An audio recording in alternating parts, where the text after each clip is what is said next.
before then, the WCW in what, 94? It's like WCW got the more established talent and stuff like that, and then WWE got the talent that was either underutilized or younger. Like it was, man. It's just things work in a circle, man. Things come back around again, man. Yeah, it's. I don't think people really like I said, when you watch Dirty East so long and you get that those documentaries where they could control the narrative of what you're seeing, they not really understanding like this business has never been stay in one company. Like most of the people that y'all like was not just in one company. They started somewhere else. You know. The crazy thing is, and like I think T.O. and Chris can vouch for me when we had the SmackDown Hotel. Please don't let people go back to the territory days. They would have been mad at every fucking body that went from one territory to another. They would have been mad. They would have hated Andre the Giant back in like the 70s and the 80s. Oh Lord, they would have hated Abdullah the Butcher because he went from one place to another. Like this is not new. It's just that now that people's been so conditioned to motherfuckers signing exclusively to another promotion that when they leave and they go to another one, all of a sudden their butt hurt. It's crazy, man. Or is it like if you be there so long, like a Adam Copeland? I'm gonna get used to saying that. Adam Copeland or Chris Jericho, who've been there for then over 20 years, and then they decide to go somewhere else for a challenge for like he said tonight. He said everything I was about to say. Like, damn, Adam, shut the fuck up. I want to say that, but he's right. Like, yo, this is first time. He named a list of first time. I realized he did not even get to face these guys when he was in WWE. He didn't face Rusev. He didn't face Dean Ambrose. He got to face Miro, John Moxley. He named Jay White. He named Swerve. Hell, he didn't even get to face Samoa Joe. Samoa Joe left right before when he came back, so he didn't even get a chance to touch. So you got so many dream matches, and his first opponent is Luchasaurus. So we about to see a lot of first. Hell, tonight was the first. No one never chanted Adam. Yeah. We said Edge or Rated R. They said Adam. He's like, oh, that's new to me. It's gonna be a lot of new shit. People are still saying Edge though. It's crazy. People are still calling him Edge. Yeah, it's gonna be hard to get used to. Like you said, when you're used to calling somebody one name for 25 years, it's just gonna be hard to. Hell, you even seen at the scrum, like in other places, like hell, even that people, his new coworkers, are not even used to just calling him Adam. Yo, Tony Khan, shout out to Tony Khan. I don't we don't give him enough positive vibes on that, but he's been put on his big boy britches on, because he was like, whoa. You know what I mean? Like, he's starting to be more of a boss. Like you're starting to see it a little bit. Right. He's starting to do it, and this is something that we've been wanting. This is a side of Tony that we've been wanting him to do, but he had to grow up. He's starting to realize he's the fucking boss. Exactly. A reality check, so to speak. And the first thing he did was release his nemesis, or his pain, which was CM Punk. Phil. After that, he started making moves. He started doing some hustling. Hold on, let me cut in real quick. All right, y'all. So we're gonna be starting about 2 minutes or so. So remember to share, like, comment. We got a big lineup for you guys this evening. So we're gonna have fun. We're gonna keep it cordial, but we're gonna be very direct. So I'm just telling y'all that shit now. We're gonna be very direct with you guys, and if y'all motherfuckers are butthurt, if you guys did not see AEW Dynamite, go fuck yourself. And that's it. Yeah. Straight to the fucking point. Man. Hey, Willis said he don't see us on YouTube. You said who? Willis. He just commented said he don't see us on YouTube. Tell him to go. What you talking about, Willis? I don't. He's on Facebook. I don't know what he means. Man, yo, Ty is coming from YouTube. I don't know. Yeah, I see his comment from YouTube. I want to say this real quick as well. Man, rest in peace to Jamie, man. That's that shit. It's crazy, man. Like, cause like dog, you know, he tuned in like he normally did to Wolfpack last week, and just hearing that, man, I'm in disbelief. It lets you know life is short, and I wanted to say rest in peace to him because one thing what up, Janelle? One thing about Jamie is that, especially with this whole Black wrestling podcasting thing, he's been an ally. He's been a supporter for all of us here in our, brother and sisterhood. So just wanted to give a rest in peace to him. I hope wish his family well. I know they're going through a tough time right now, but that was a cool ass brother, man. Like one of the coolest people ever. Always active. You know what I'm saying? Always had great comments, great questions. He's going to be missed by all of us here. You know what I'm saying? I know our brothers over there at Wolfpack is hurting right now. I know Dark Kent especially hurt. Jamie was the number one Dark Kent guy. So I bet he was a Glazer. Yes. Wow. No offense. No greaterations, man. No greateration. For real talk, just wanted to say that real quick, man. So rest in peace to Jamie, man. May you find peace, in eternal afterlife, man. That's all I can say. Yeah. So everybody, we're going to get ready to start. Remember, please share, please like. When you do that, it does wonders for our numbers, and we get more viewers and ears. So yes, if you guys can do that, thank you so much. We will definitely appreciate that. So without further ado, this is episode 229, and we'll be right back. I never could find this shit. Okay, there we go. All right. Initiating system 1. Wild card. Stormy. DJ Red Flags. The Holy Hill. Rockin' Reese. 8-Bit. The Real Garden. Ziggy the Beast. El Jefe. The Enforcer. System 1 loaded. Let them feel that heel heat. Heels feel like the club, yeah, it's too sweet. Boots, we put heels to face. Check your heels for life, everybody's great. Oh, it's time. Shout out Chris the founder, an amazing brother. Number uno, wild card, but never changing colors. It's Mr. Team, bring it, let the guy flex. Beefy boys to UETTs, but I digress.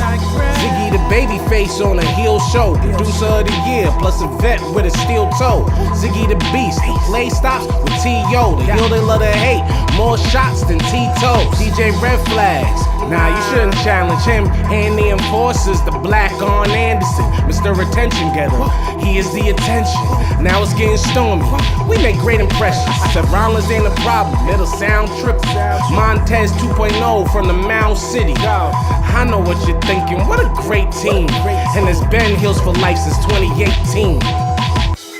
Let them feel that heel heat. Heels for like the club. Yeah, it's too sweet. Big boots. We put heels to face. We are heels for life, everybody's great.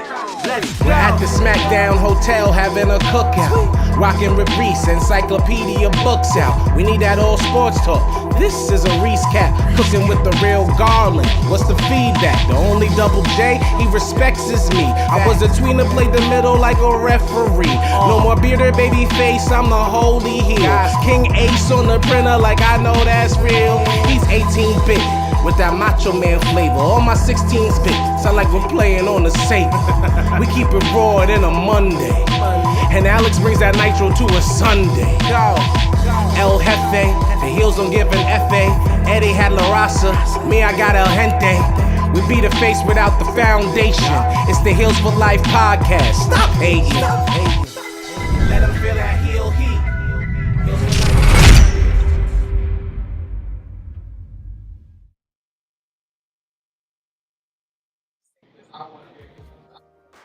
What's going on, wrestling true believers? It's a great day in Zamunda. You already know who we are. We are the hashtag Heels for Life Wrestling Podcast. Coming to you for another episode, but not on a Sunday. Definitely on a Tuesday. No, I'm sorry. Not on Tuesday. Wednesday. I'm sorry. This is Tuesday. Wednesday. So we did not do a show because AEW Wrestledream was a little bit too long, and I was not going to stay until 2 o'clock in the morning talking about wrestling. I love wrestling, but we wasn't going to do that shit. But before we get to Wrestledream, hold on. Before we get to Wrestledream, before we get into the, the cornballs of the WWE and all that other shit, first I'm going to give it to Enforcer. Enforcer got some things he wants to say before we start our agenda. So, my fellow wrestling fans out there, I hope you had your seatbelt on for this. I hope you could take some hard criticism about yourselves. I won't mind y'all being upset that your favorite wrestler goes to a company and you're not gonna see him no more. I don't mind that. What I do mind is y'all wishing physical harm, like breaking their neck again, or just getting injured so they won't have no livelihood or enjoy their dream. That's what I got a problem with. This man gave 25 years to the WWE. He did all he could do. He did everything you could do in WWE. And y'all get mad because this man, and don't forget this, he actually did his contract agreement. He didn't say, I'm going to sit home. I don't want to do this no more, blah, blah. He gave y'all a final match for his career in WWE. Y'all should respect that. Cool. The AEW fans that's mad at Jade for doing something, making her own decisions, saying now all of a sudden she's trash or she never could wrestle in the first place, and I hope she fails and all this stuff. Why y'all got all this fucking hate on people that grown ass people that make decisions for themselves? We don't say nothing about y'all when y'all freaking get fired from McDonald's. What the fuck? These people gave y'all, they come out here, they entertain, they put their bodies on the line for us, and all we can ask is for good health. But y'all motherfuckers take this shit personal, like they took your last cookie out your fucking damn cookie jar, and y'all say, fuck that, I wish death on them. Calm down, take a chill pill. At least you get to see their ass now, because I can always say this shit, 20 years ago, we wouldn't see their ass no more. They'd be in a fucking gym somewhere, working for damn fucking peanuts. Now they got somewhere to go. They got a good place to go. Another people that's gonna take care of them. I'm happy for Jade. She got another challenge on her hand. I'm happy for Adam. He's happy. Won't y'all be that too? Stop being this fucking tribalism shit like they owe you something. They don't owe you shit. They don't even owe you. If they walk down the street, you the one that's gonna come to them. They gonna come to like, oh my God, Billy, I recognize. No, fuck you, Billy. They don't owe you shit. So calm down, take a chill, Bill. Enjoy what we got right now. Wrestling is fucking booming. It's everywhere. It's on every fucking day. And by God, let me just say this right now. You want to have an opportunity of a lifetime again. It's been a long time since we said this. It's fucking AEW, WWE gonna be on at the same time, in the same day. Enjoy it. Please. For the love of God, enjoy it. That's all I gotta say, because we got a heavy show, and I don't want to waste no more time. Thank you. All right. Preach, Reverend, preach. So everybody, this show is we're doing Wrestledream. We are not doing Raw. We are not doing NXT. However, we will kind of dip and dab a little bit about NXT this past Saturday, just to make it fair, because I don't want you motherfuckers bitching and shit talking about, well, why you didn't talk about NXT? It was good. It was really great. I mean, okay. I didn't watch the shit, you know what I'm saying? I say I was gonna watch it, but I didn't watch it. I heard it was a good pay-per-view, so I'll take y'all word for it. But I'm sorry, it just wasn't interest. It wasn't in my best interest to watch it, so I'll get the next go around. But tonight we're gonna talk about this. We're talking about wrestling. Yeah. Wrestledream for me gave me life. It was 5 hours long. 5 hours too motherfucking long. I kept trying to tell people, listen, I don't mind the brutality, the technicality. I don't mind that. But my nigga, if it's fucking 12 o'clock in the motherfucking morning, 11 o'clock, even that's pushing it a little bit. That's too much for me. But without further ado, what we're gonna do is we're gonna talk about, first of all, 0 Hour. Let's talk about this match. Oh wait. I'm sorry, that is not 0 Hour. My bad. Oh no. Hold on 1 second. Hold on. Okay, this is 0 Hour. Okay, no, that's not 0 Hour either. What the fuck? Okay. Oh man. Hold on 1 second. I don't think they want to talk about 0 Hour. Yes. Okay. So this is the first match for 0 Hour. If you guys want to talk about it, I didn't really talk about it like that. So I didn't even see it. I seen like a glimpse of it, but did anybody see this match? I think the entertainer of this match was John Moxley on commentary. Very much so. John Moxley, VIP, and all the commentary, all the matches that his boys was in. The commentary was fucking golden. He needs to be on commentary a little bit more. But yeah, this was for Josh Barnett. I gotta say he's really a wrestling fan. Like, this dude just came from Japan. I just saw him from Japan, and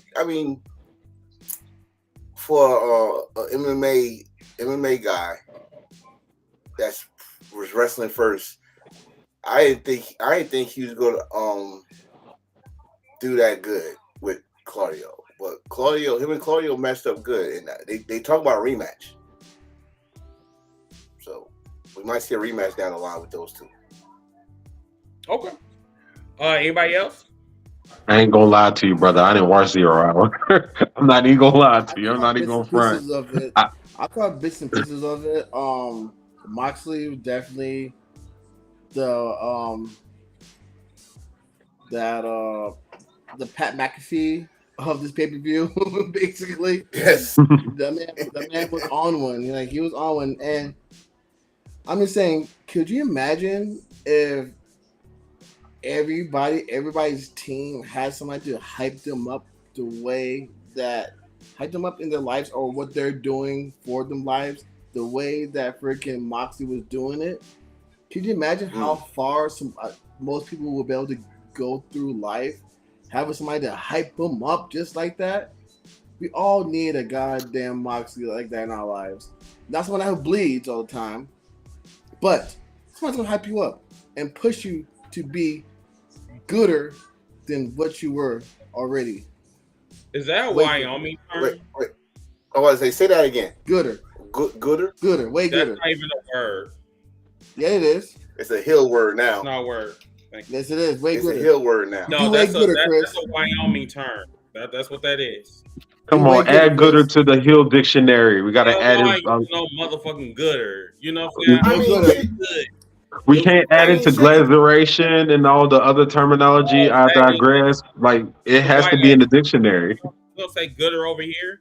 We say great. We say good. That's what we do. We don't say fucking gooder. That's not in a dictionary. That's not in a vocab. That's just something he puts together. Okay, we can add it to our dictionary. Gooder. Way gooder. All right. Anyway, anybody else before we move on? Next match. All right, let's go to the next match. Next match. Okay, hold on. Get rid of this motherfucker. Hold on. I can't. Shout out to T.O. with the Mariah Carey behind him. That's my nightmare. All right, this is the next match. The Acclaim versus TMDK. I do not know who these people are, but yeah, let's talk about it. TMDK, the mighty don't kneel. The mighty don't kneel. That's Zack Sabre Jr.'s group in New Japan. But they've been around longer than that. Before they went to WWE, that was their name. Yeah. Before then, it was just Shane Haste and Mikey Nichols, and then they just expanded the franchise. You got what's his name, TL right there. That's with them. You got Robbie Eagles, Zack Sabre Jr. They got Young Boy. They still consider Bronson Reed one of them, which he's not, but it is okay. But did you expect the Acclaim to lose? No. No, So- I do so- feel like I did feel like I was let down 2 shows in a row about with the freestyle. Freestyles has been kind of mid. Very much so. He has really I mean, when you're a come face- down. No. When It you're a doesn't face, matter. kinda- It doesn't matter. Your freestyles have been mid. You know what I mean? Don't say your freestyles. I ain't do it. He did it.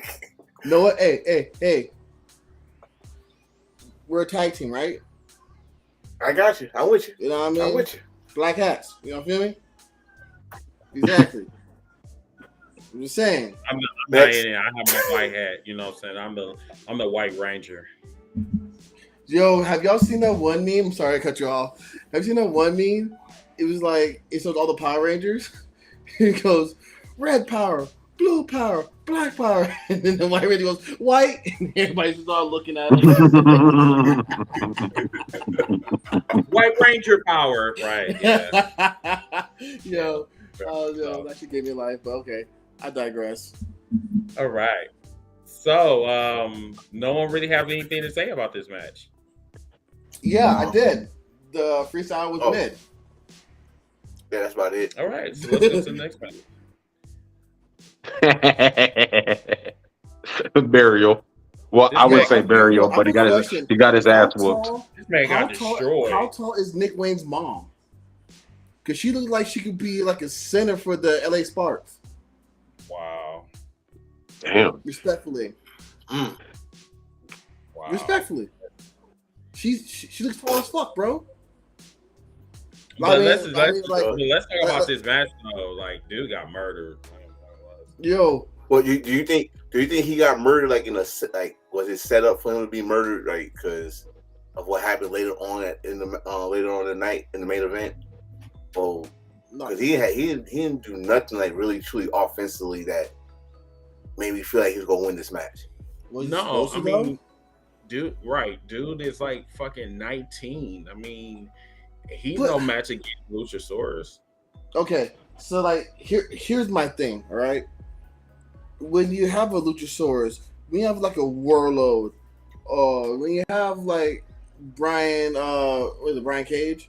When you have like like Bobby Lashley, Brock Lesnar, all these big brolic motherfuckers, right? They're supposed to beat the shit out of motherfuckers in this, and then that's it. Like you're supposed to like get like 2-3 punches on them, a kick on them for your offense. The rest you're supposed to get your ass beat. You know what I mean? So I mean, like they did this right. Nick Wayne. I would say, especially if you're a Nick Wayne. Yeah. If you're Nick Wayne against Luchasaurus, you're not coming and getting the underdog, the Rey Mysterio treatment. No. Man, Rey Mysterio should not have beaten Batista that way. No, Batista should have whopped his ass, mopped him clean. Now I mean, the Great Khali. Remember, Rey Mysterio should have been dead after that goddamn Great Khali match. If we're being fucking honest. But like matches like this was played out right. Nick Wayne got his ass whooped as he should. And his tolerance, and then another thing AEW fucked up on. If I paid that much money to sit ringside and my view is getting blocked by motherfucking Manute Bowles' stepsister, I'll be pissed. Oh gosh. Goddamn Amazon blocking my way. Lord. Good Lord. I told you, I haven't the heard Black that Cats in are on, yo. years. The Black Cats are on. So, I'm sorry, but not sorry. I know. I'm saying I haven't heard that name in years. God damn. What, Manute Bowles? Yeah. His son Bobo. You said I'm just Bobo? saying- I'm just saying, it's like, yo, I mean, and we'll get back to the California Redwood tree later on as we get to the main event, because she messed that up too. Yes, she did. Yeah. All right. Okay. So let's get into the main card. Wrestledream. All right. So we're not going to go in order, but I'll leave the ones best for last. So let's go with this one first. Eddie Kingston versus Snorlax. Oh shut God, I Snorlax knew and y'all was gonna Shibata? start with that Snorlax stuff. shut up. Yo, he looked like Yo, Snorlax. Yo, my man was like, Snorlax, I choose you. Oh my Tony Khan. God. That's what Tony Khan books him for matches. I mean, I'm not gonna lie. Like You can't Eddie unsee it. Kingston looks like a cuddly bear. I'm not gonna lie. Like looked this like a man lays pissed off- down. I'm just like, is he pregnant? Like, what the That's fuck? He looked That's like an angry Care Bear right there. he looked like a pissed off Care Bear. He really does. So He does. Yo, He does look yo, like a pissed off Care Bear. y'all remember He that really- show, Gummy Bears? That was way before my time. look. And they drink that potion. All jokes Hey, aside, this was a dream. This was a dream match for Eddie Kingston. Like he always wanted to work against Shibata before Shibata got hurt, got that hematoma where he had to be out of wrestling for all those years. So it was cool to see that Eddie finally got to fight Shibata. You know, it's not the Shibata that was feared back then, but it's he's still dangerous nonetheless. So But bro, let's keep it 100. Any Japanese wrestler, Eddie Kingston wrestler is a dream match. That's all he cares about is Japanese wrestling. exactly. So if you're Unfortunately, Japanese, unfortunately, it wasn't a dream match for me. no. The thing is though, it's like Real just said, if it was Shibata before the injury, it would have been. It would have been a But watch. this Shibata is Shibata he's would've very watched careful it. now. Shibata would have watched. Yeah, he's very it. exactly. That's what I said. This Shibata, he's very careful what he's doing. Then the wrestlers gotta be careful because if they make one false move, something might happen. Kind of like with Edge and Dan Bryanson. Respectfully. Okay. Good one. I mean, All right. I'm right though, right? Tell me when I'm telling lies.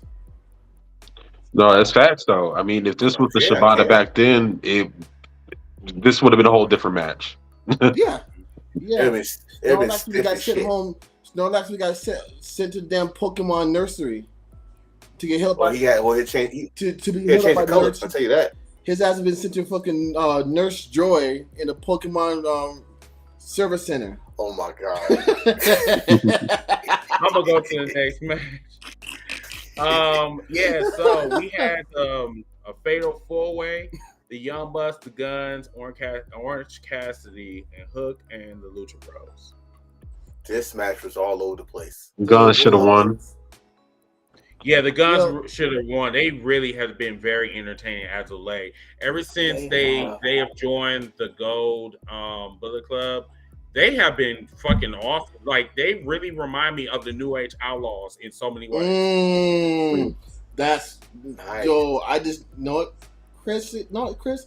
This is why you are a fearless leader sometimes. Because sometimes you be spitting, yo. You be spitting. I'm just saying. And what's weird? You know what's weird about that? Because I think it's Austin. Austin know how to rap. Yeah. So. But they both. But the crazy thing is that they have their father in them. They just needed somebody just to let it out, Right. and like Juice, it's just God to me right now. Like he is hilarious. He is literally the Shawn Michaels in that bitch. Like literally. But and then, that's weird because they dress like Shawn. yes, I know. That's what I'm saying. Like it's just. I mean, like they need to come on my television. Like they remind me so. They give me DX energy. They give me a lot of it. But I have a question though. If you guys see that shit tonight, we'll talk a little bit about Dynamite in after this whatever. But they give me a lot of DX energy though. They do, but all right. Ever since that 50 Cent entrance, I wish they would have kept that a little longer. Pause, because dude, it gave them this vibe. Because I mean, after that whole feud with the Acclaim, the ass boy shit, that fucking entrance changed them. That entrance changed the way we looked at them. You know what I mean? It really did. You know it's a success that we're still talking about it, and we Dude, that want was to bring insane. back that part. That was entrance of the year. I don't care what nobody says. That was the entrance of the motherfucking year. That was so freaking filthy. It was disgusting. It was so awesome. Yeah. And the best thing about it is there was no pyro needed. No, exactly. No, dude, just that them spin out the water at the gunshot. Pop, pop. Yo, that was fire as hell. But two things I took away from this match. One, the entrance. Actually, a few things. The entrance for the guns. I really wish they would have kept that 50 anthem. And another thing, I wonder how much 50 got paid for that. 50 had to get a nice check for that shit. Man, he would have got paid more if he just let them use it. Right. Yeah. Like each time they use it, he got paid, but they only use it once. I would like that check. I just wish they would have. I wish they would have just won this match. Yeah. And like to me, they needed like the Bullet Club goal got so much momentum. You know what I'm saying? Mm-hmm. And you keep that shit going, and you pull the trigger on them. What statement would have been made if the Guns would have defeated the Bucks, the Lucha Bros, Orange Cassidy, and Hook? Like that would have made such a statement for them to win this match. It went to the wrong team. And not to mention that, I mean, the story between them and FTR is not over. Yeah, exactly. But so my you can thing, bring that back up. Yeah, okay. My thing too. Do you think that Hook is just lost within the sauce because, like, I feel like he's really around because of Taz? Because what has Hook really, really, really done? He teamed up with Danhausen. He hasn't done anything. I feel like to. Why is he not wrestling on Dark or Collision or Rampage? He's like he doesn't deserve that TV time. He has a belt that doesn't really mean shit. The only reason why that belt was even relevant was because of Taz and ECW. Even then, that belt was still like, okay. I mean, it was shaky. The Bucks looked real freaking slow. The Bucks looked slow as fuck. And then the Lucha Brothers, they're hurt, right? Phoenix is hurt. He's fucked. And it showed. And to me, another thing, like, look, granted, when we looked at a card, we probably knew who was going to win the majority of the matches, but suspend our belief a little bit. By having the Young Bucks win the match, you're basically telling us that FTR was going to win their match against Aussie Open. Because now they're going to run that match at the next pay-per-view, which is in California, right? Yeah. So it's and the Bucks, it wouldn't surprise me if the Bucks win that match. I would not be surprised. Yeah, that would make them 2-2. Which you know is going to be a rematch to break the tie. Yep, and the rematch will either happen at All In or the New Year's Eve. Okay, let's go on to the next match.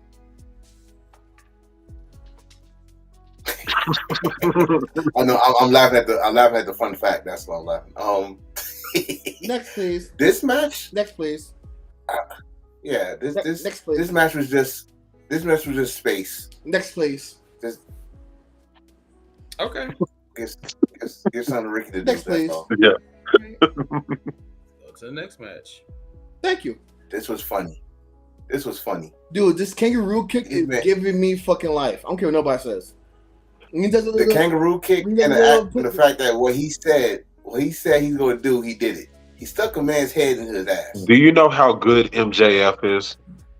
Do y'all understand the gravity of how good he is? The fact that this man, the fact that this man could get people to pop off a body slam or a kangaroo kick, he's bringing wrestling back to the basics, man. And the fact that he can do that with just doing simple moves adds to how great he already is and how great he's going to be. He's not even in his prime yet, and he's amazing.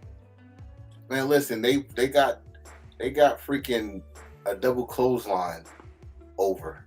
Yes. But the thing Okay, is, we've but been then saying people how think, great he oh, is, and we've been saying how great he is, and I was one of his advocates that was like, yo, I mean, people are like, oh yeah, he plays it safe. Okay, I mean, I'm gonna say a name, and y'all about to fucking get all rallied up, just like the Miz. But look how long the Miz's career has been, injury, like not having injuries, because he played inside of his own realm. MJF plays inside his own realm. He doesn't need to do this extra shit that's gonna cause him to get hurt. Am I right or wrong? You're correct. But my thing is right now is when you look at MJF, if you look at heels, right, like legit heels, we consider him as one. Remember, for a while ago, we consider him as a top heel, right? But even though he was a heel, we were still cheering for him. So at that time, like he's really wasn't a true heel. He's more like a Stone Cold. Steve Austin, like he was in between. Like it was your preference. Like it was your choice to think if he was a heel or not. But then we look at Christian or look at Bully Ray. You fucking hate them. You legit hate them. Nothing they do is to be liked. That's a true fucking heel. They don't give you the option to be like, oh, do I like this guy today or do I not? Am I gonna cheer for him? No, you completely don't like him. MJF is not that guy. MJF is not a true heel. And the thing is, go ahead. I'm not right. When you mention like people like Bully know one thing people don't understand is this. Really is Bully Ray is always he's on the social media, so he knows. Okay, if I do this here, they gonna like me, so I gotta go the opposite way. Yes, that you just said. A heel is his job is to make sure he get booed. So if he know that you like this, I gotta go the opposite way. I gotta make sure y'all hate this. So if I come in and say, oh, even though I like, so I go to freaking Vegas or something. Oh, I like it because I can gamble here, but I gotta say something. I gotta say something to make them hate me. Yes. But with MJF think. And he comes in, you say, oh, it's the same stick. If he's at the town, he say something that makes you hate the town. Easy boo. Well, he can't do that no more. He can't. He called people poor. He's in my pores. And they, yay, we're pores, yay. I mean, what the fuck? Nigga, you call me poor, I'm snuffing you in the snot box. Wow. I would love to be one with your pores. Yo, could you imagine that? Somebody call you poor and you clap for it? That's the wrestling fans that we deal with today, man. Like they love it. Poor. Yeah. Those are the neck breathers. Scumbags. The neck beers, the mouth breathers. Telling you. They would pop for that too. Probably if MJF said it. But they did. No, they popped for that when Ruby said it. That's true. Not the snot box. I'm snuffing you dead in your snot box. Dead ass. That's crazy. All right, let's go to the next match. Stiff as shit. Yes. Yeah. They were yo. I thought I was drinking motherfucking Everclear straight. Those shits were stiff as hell. Yo.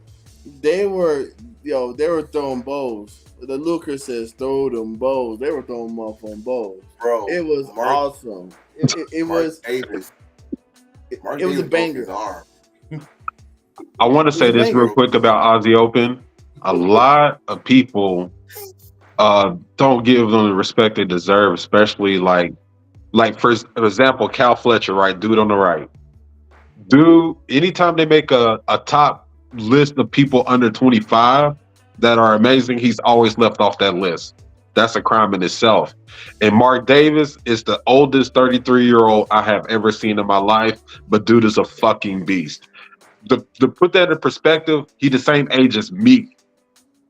That's an old looking 33-year-old, but he's a fucking beast, man. Like both of them are. Yeah, but black don't crack though. That's true.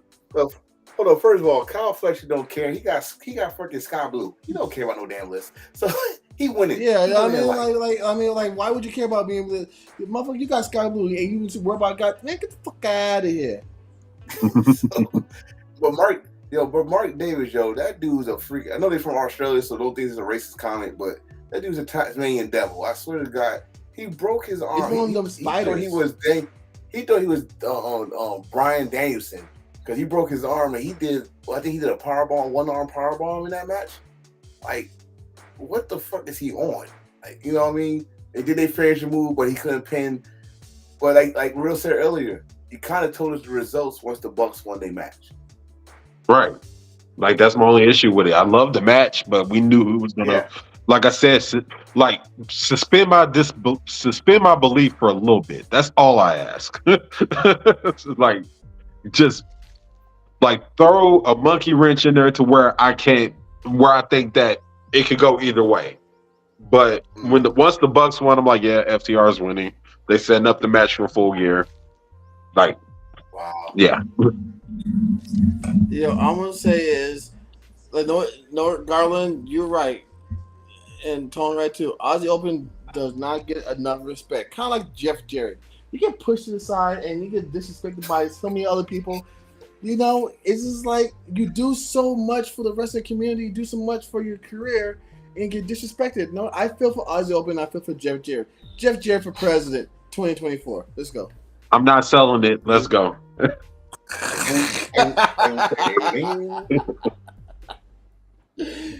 been on, no, dead ass. Those who don't know, like, I've been on Garland's freaking neck paws about Jeff Jarrett. We've been playing Fortnite in the group chat, on the show. Any chance I get, I'm putting my whole elbow in a motherfucking esophagus. Pause. So the next match is Chris Stanlander versus Julia Hart. I'm not gonna lie, Julia's getting way gooder. Yes, this was her best match, by far. She's getting way gooder. Enjoyed it. I really enjoyed it. This was actually one of my favorite matches, actually. You know what I can say about her? I think Real gonna like this comment. As much as we talk about Tiffany Stratton getting better, Julia Hart also got better. Facts. If I put them side by side where they started and how they elevated their last matches, I honestly think that Hart could have won this match. Yes. And we wouldn't even care about Chris as champion. No. They built her up such. Like, Julia Hart has, like, she was on what, a massive ass winning streak before this? Like, 25. She was on 25. You said 25? Yeah, she was on a 25 match winning streak. She was on a 25 match winning streak. I love that comparison you made, by the way, enforcing it. Like, yes, like, just like on the lines of a Tiffany Stratton, Julia Hart has not only improved in ring, she has improved as an on-screen character. Everything that you would want a wrestler to improve on, she has done that, and she's knocking it out the park. And the best thing to happen to her was to not, remember, like, they separated her from the Varsity Blondes or whatever that name of that team was. So, yeah, and that was the best thing that happened to her. Her joining the House of Black was the best thing that happened to her, and it's paying off. Never thought I would say getting spit in the eye, but that's all I'm telling you. Change. It'll make any man or any woman better or gooder. He said it. He said it. Okay, let's move on. But wait! Before we move on, so she did an interview with Buster Open not too long ago, and so she's been working with Bryanson, and Jerry Lynn, and it shows. It has shown, and big ups to that young lady. Seriously. To sit there and be working with these two guys. I mean, Jerry Lynn was one of my favorite ECW wrestlers. I mean, him and RVD matches gave me motherfucking life. I love their series. But to have her to know that she's been working with Daniel and him, it's showing. It's definitely showing. Yeah, definitely crazy. All right, so let's go to the next match. We're going down to the wire, y'all.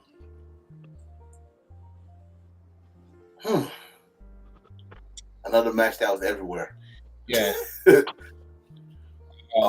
So Kenny Omega, Chris Jericho, Kota Ibushi, Sammy Guevara, Will Ospreay, and Mr. Kitty 2.0. What's Shosuke Kuski or whatever his name is? Takashi. Yeah. Yeah, Konosuke Takeshita. So I haven't. I paid attention to it, but it was like one of them things where, like, okay, I was watching it, but I wasn't really watching it. But Kota Ibushi, I would say this: he was very active in this match.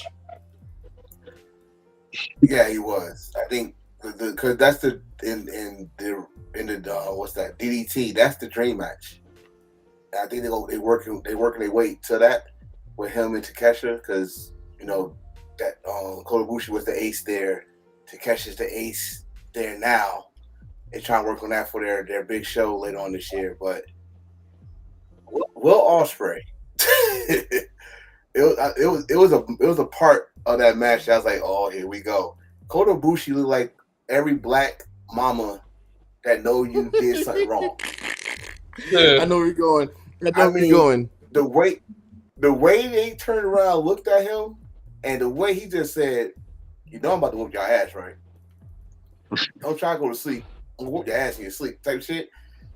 I like, there he is. There's Kota Ibushi. But the only thing I got a problem with this is like, yo, every time they bring him to AEW, he hasn't won a match yet. Right. No. Yeah, but he's what, 0 for 3? Like no homo, like he looks way better though than he did that one time he came in. Was it for Blood and Guts? And he looked bloated as hell. I take that back. Real slow. I take that back. They did when they won that Blood and Guts. Yeah, but he looked bloated as hell. And he did look a little shaky at all in as well too. Like to me, this the match he needed to kind of let motherfuckers know, like, hey, I'm still that dude. You know what I'm saying? Oh, only got one knock on this match. I think T.O., you know where I'm going with this. Was the finish. No, it was the finish. It's the reason I said the finish was because Will Ospreay, you mean to tell me Will Ospreay is strong enough to hold back? Wait, who took the pin in the match? Jericho. Chris Jericho. Chris Jericho. So you mean to tell me Will Ospreay is powerful enough to hold back Kenny Omega, who's jacked to the gills, and Kota Ibushi? Yeah. I still think Takesha. I think Takesha missed that spot. So he was supposed to be there originally. Got you.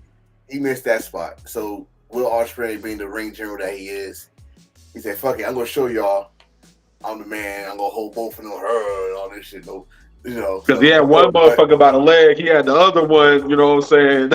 He's like, I'm trying to hold both of them. It worked for me. I will say it. It's getting towards. I hate to say this because I've been a huge fan of him. It's getting to the point that Jericho is going to have to start falling back behind the current. I agree. I hate to say that because he's been one of my favorite wrestlers for umpteen years, but it's time. It's starting to get time. Like, one of my favorite songs goes, "You have to know when to hold them. You got to know when to fold them." It's getting to that time. I mean, it's just like, what more? You giving us so much. Jericho, if you're watching this, you're giving us so much already. You have nothing else to give. You already give us so much. Now it's time to take everything that you have left and instill it to the younger generation, to the up and coming guys. Go out there and recruit. Go to Defy. Swerve. I got you right this one.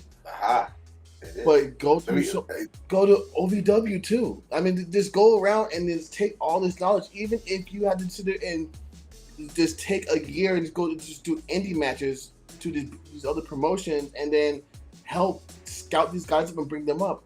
But you don't need to be on TV that much. You're good, bro. Like, you're good. Thank you, Jericho, for everything you have given us. But it's time. It's getting to that time, bro. I mean, I feel like I'm carrying a cross. Time's clicking, bro. But let me add on to that because I like what you said about him recruiting. Don't be AEW William Regal. Yes. Go to these indie shows. Go backstage, scout the talent the next time that can help. Not just be there coming into AEW doing tryouts or anything. Come on and help with storyline or help build up AEW for the future for the next 5 to 10 years.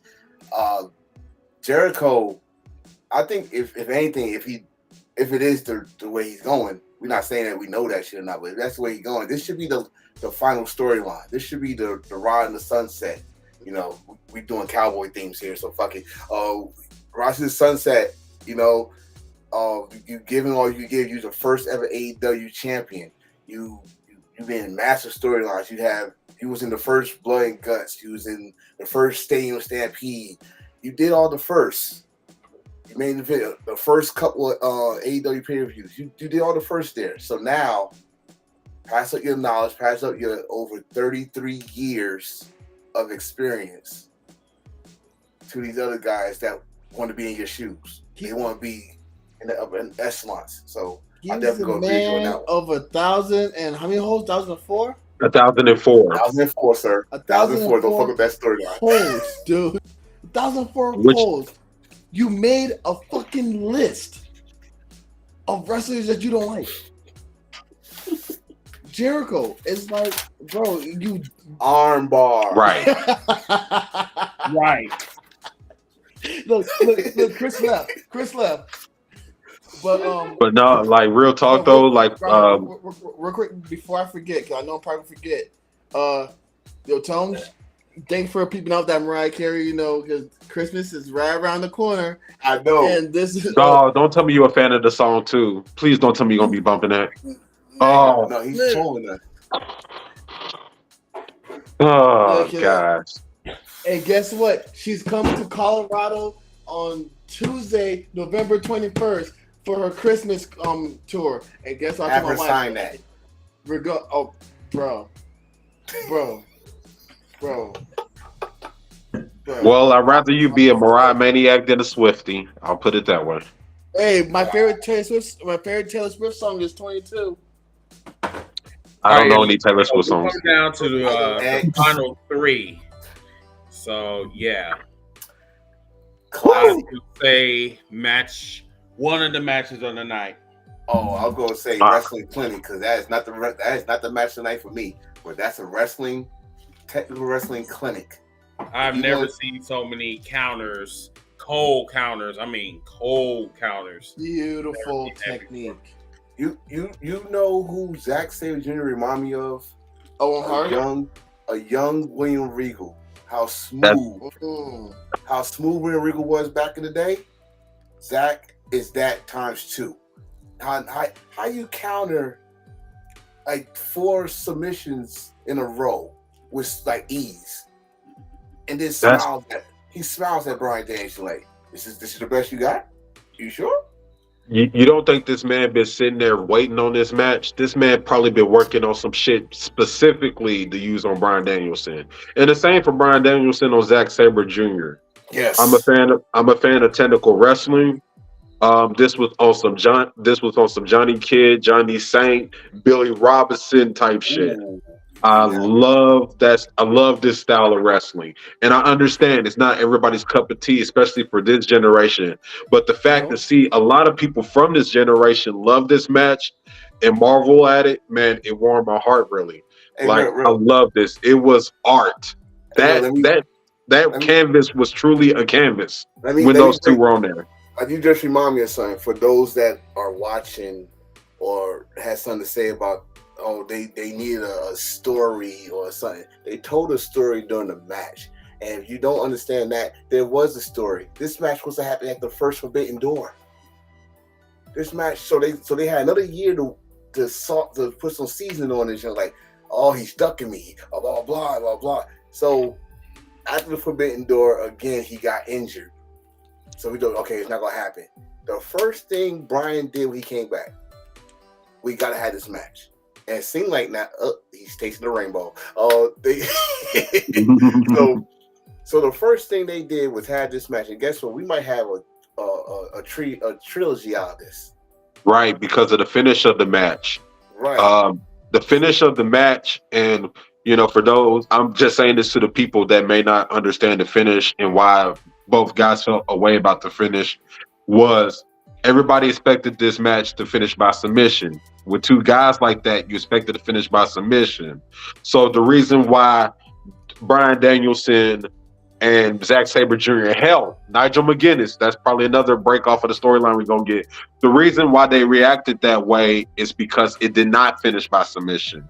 And in a match like that, finishing somebody off with a pinfall like that is, they feel that it was cheap, because this was supposed to decide who the best technical wrestler in the world was. So they're going to run that back. And hell, like I said, we might even get a Nigel McGuinness versus Bryan Danielson match, and I'm looking forward to that shit. I was just about to say that, because the heat that Nigel was giving, it was every time Bryan come out, because y'all remember this, before he left Ring of Honor, he was supposed to go to WWE. Yeah. And the match that he had against Bryan was the one he had his last concussion, and he didn't lie to WWE about it, like Bryan lied to WWE. So that's what made him go to TNA. So he pretty much saying that Bryan ruined his career. Yeah. His career. So he still got, in the storyline, he got animosity toward Bryan Danielson. So every time he see him, he give him heat. So it was beautiful to have him go for Zack Sabre Jr. You had Jon Moxley hyping up Bryan, and you see both of them stand up getting hyped. That's got to be the extra bonus to this match. How it was, like it's like you forgot that the other two commentators was there. I don't even know who the other two commentators that was there. It was just Jon Moxley and Nigel McGuinness, and I think that's gonna be the match that makes Nigel McGuinness come out of retirement. He said he want one more match.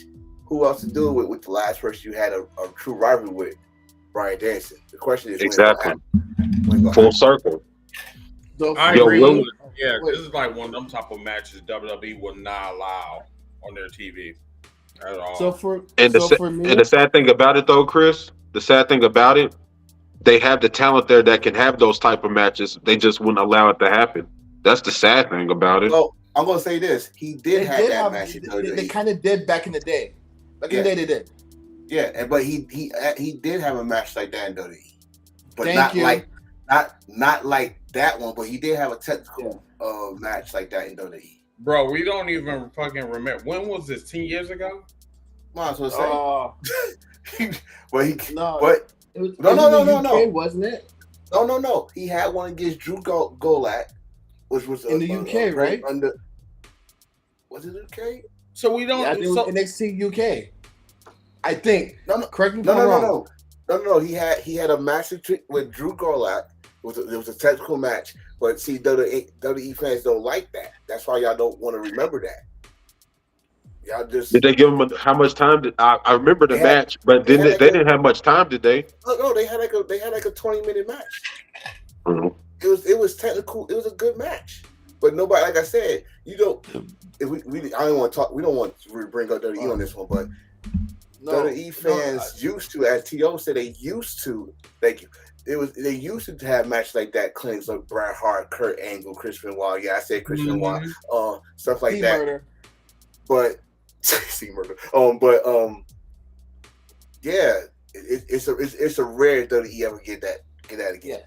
Yeah. But real especially quick, the match we just saw with Bryan Danielson and Zack Sabre Jr. In fact, Zack had a match like that in the Cruiserweight Classic in WWE. That part. But I'm sorry, y'all. I have to watch somebody. My bad. Wow. On that part, but this match did give me some. God damn it, Eddie! This man had a status say he's not the pettiest person in the cast. He said. Okay, so this match did give me Bret Hart versus Owens vibe, It gave me Dean Malenko versus C Murder vibes. It gave me RVD versus Jerry Lynn vibes. This match gave me freaking Eddie Guerrero and Psychosis vibes. The counters, the intensity, the fast pace, the psychology of the match was amazing. This match was amazing. It was textbook. Everything made sense. The wrestling psychological part of this match made sense. They didn't have to do a whole lot of vignette about it because the story was told right there and it left it right open for the next chapter. And now the next chapter could be so many different chapters. Like you said, it could be Nigel. It could be another one over here on the next pay-per-view. There's so many different ways that they can go with this. Even the vignette about it, the show tonight is like, you knocked me out. Like, what the fuck is that? You know what I mean? Right. Like, basically, they're building this. It's not over.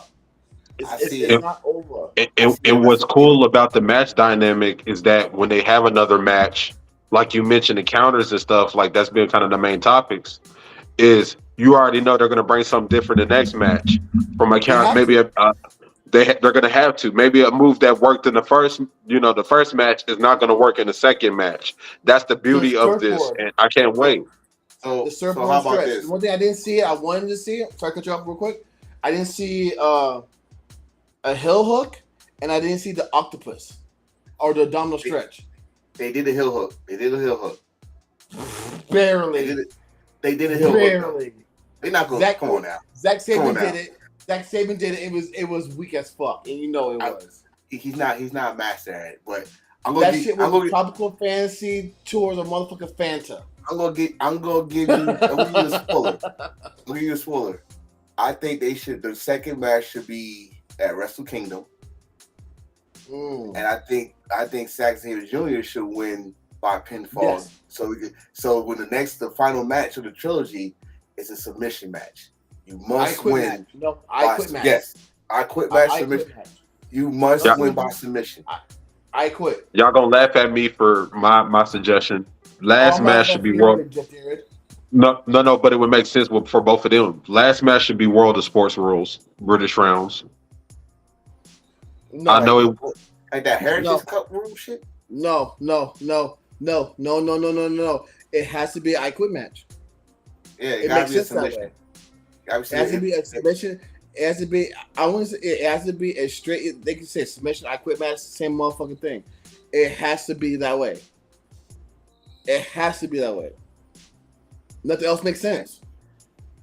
You want to be the best technical wrestler. It's just like Chris want to be the best podcaster ever in the world.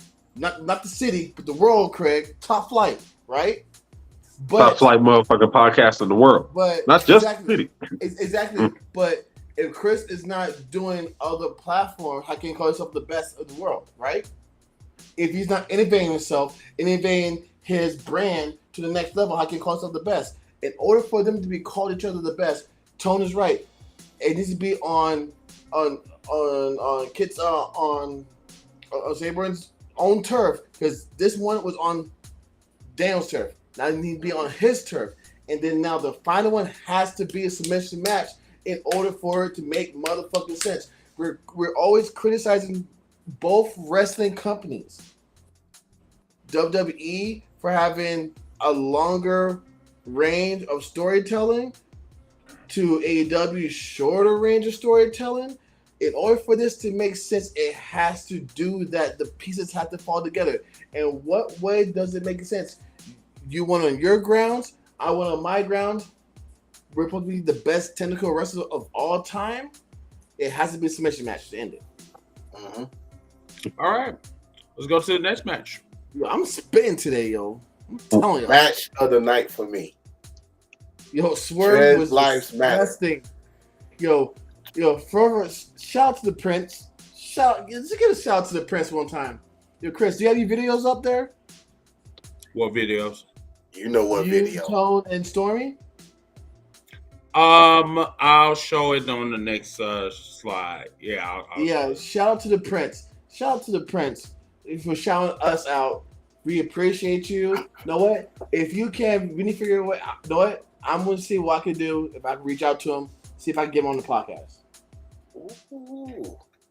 I'm gonna, What and oh yeah, What don't makes you forget, think I y'all, haven't talked to him already? because you ain't told me yet. Maybe I didn't want to. That's bullshit. Because bullshit, a bullshit, a bullshit. Because something like that, you and I can.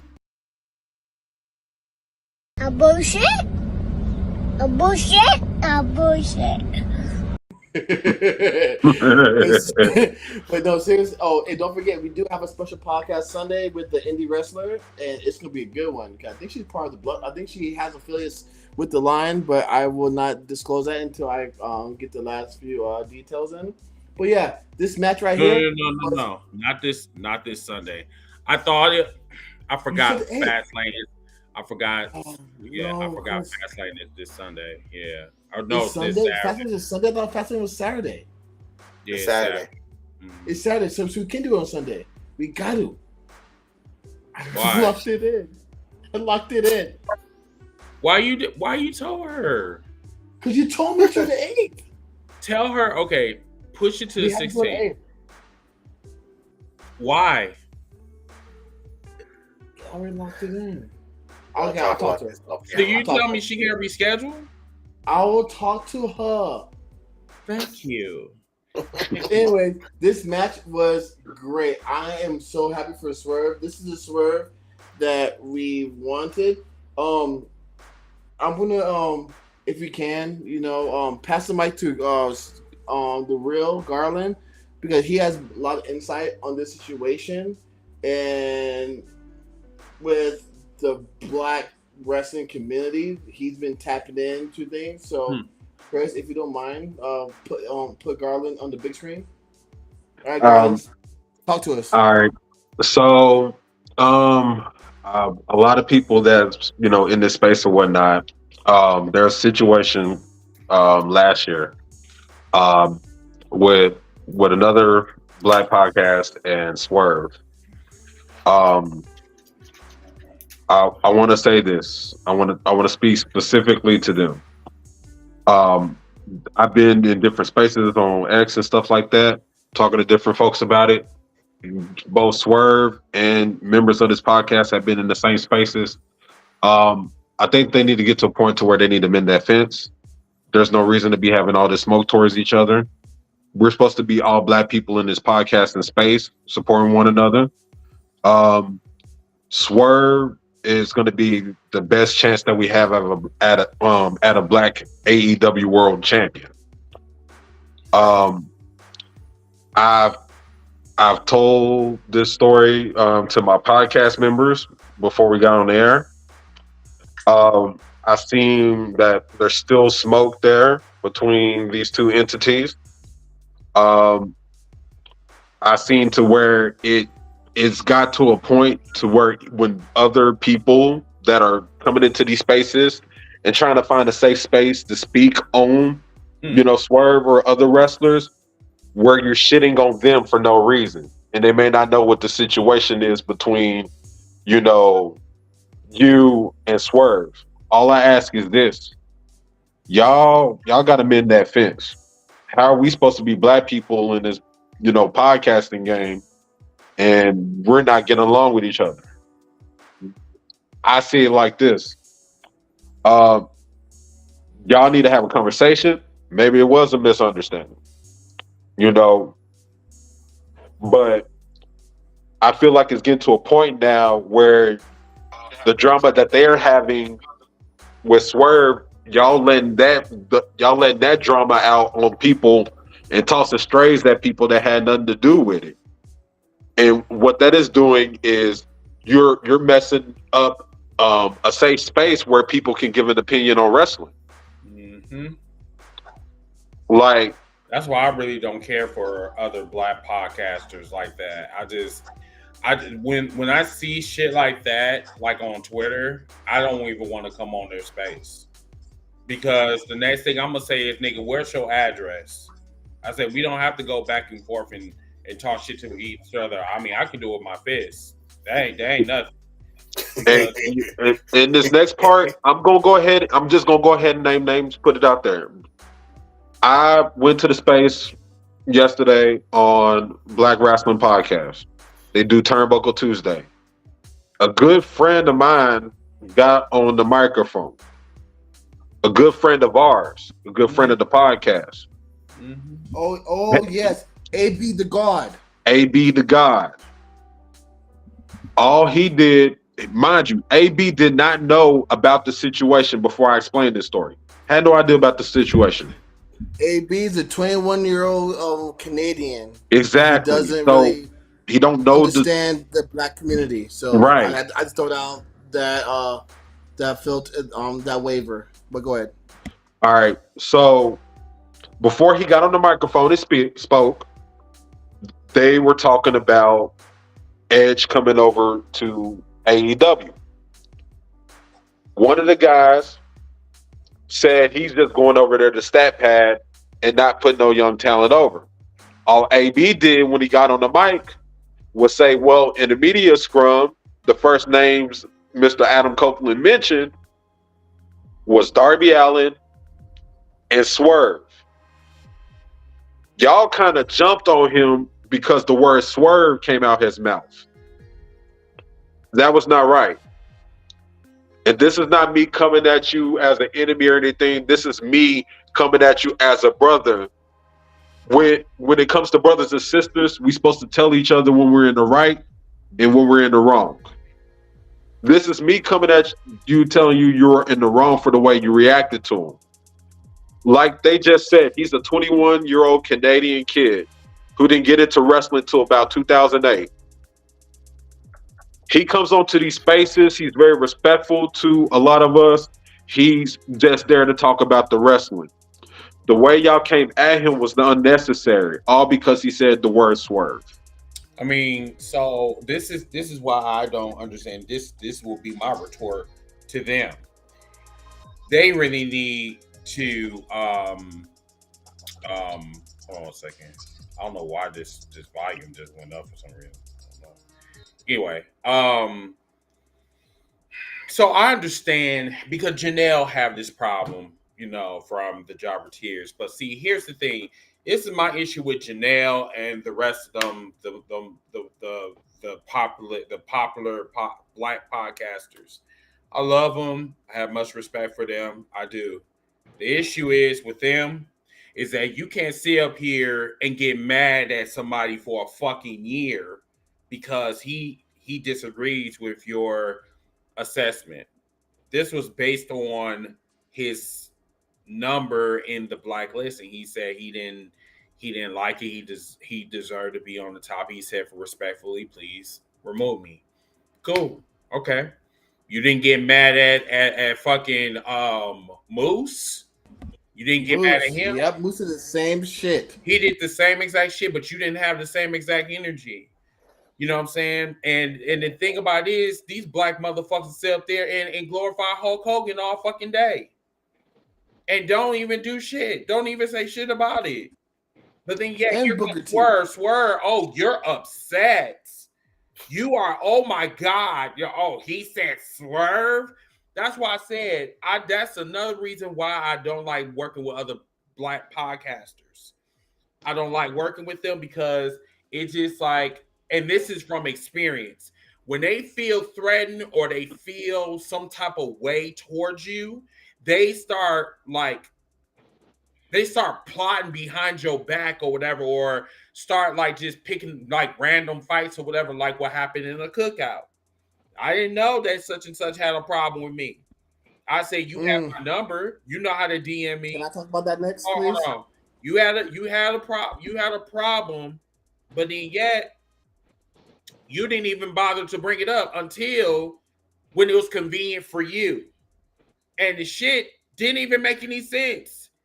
This man put out a post, didn't tag me in it, and then says, oh, well, why are you getting mad over that? I'm thinking we're playing, you know what I'm saying? We're going back and forth, we're playing. And this motherfucker talk about, well, this is the reason why I don't come in your room or what. I'm like, wait, what? Where did this come from? You know what I'm saying? And then the next thing I know, the whole room just blows the fuck up and jumps on me. You know what I'm saying? And apparently everybody named mama had a problem with me. And I said, you know what? First of all, y'all some bitch ass motherfuckers for even saying this shit. You are not fucking, you didn't even have the courage to even come at me. And like what Stefan said, if we supposed to be bros or are we supposed to be all about our community, then you should have had the balls to come to me and tell me how you felt. But motherfuckers don't do that shit. So, like, I'm sorry about the black podcasters. I'm sorry about this, but they really need to get off of that that fake woke energy. I'm sorry, but you should have invited me in there because I would have let that motherfucker up. I just didn't like the like I said, it wasn't the situation where AB knew the situation. Too, it wasn't even a situation where he came in there and was like, oh yeah, you know, it wasn't like he came in there and said swerve on some petty shit. It literally he just said the word swerve and they went at him like that. And that And does not make any sense. and That that was doesn't make any sense at all. yeah, that was unnecessary. That was unnecessary. Like, and you know, it was only till this morning he knew about the situation because I explained to him the situation. I talked to him this morning, and I talked to some of the other people that was there that didn't like it either. And we were all in there telling him what the situation was. He was like, well, damn, I wasn't trying to come off that way. We was like, AB, we know you did not try to come off that way. We're upset because they took it that way and it was unnecessary. And I would check the motherfuckers all over one. I say, if y'all motherfuckers seen the media scrum, then you would have never said those comments. But I digress. That's what AB was trying to tell him. That's all AB was trying to tell him. Like, you can't jump off at the mouth and then you got half information and shit. And then you got mad because you beefing with this one cat of something that happened a year and a half ago. Whatever. Go ahead, Tio. Yeah. All right, cool. Hold on. I put my footrest down off my gaming chair. Shout out to my beautiful wife. Got me this new gaming chair for our anniversary. Very beautiful. I like it. It has a massager. So, a few things, honestly. The whole shit with AB. Before we get to AB, I just want to address the Twitter space world.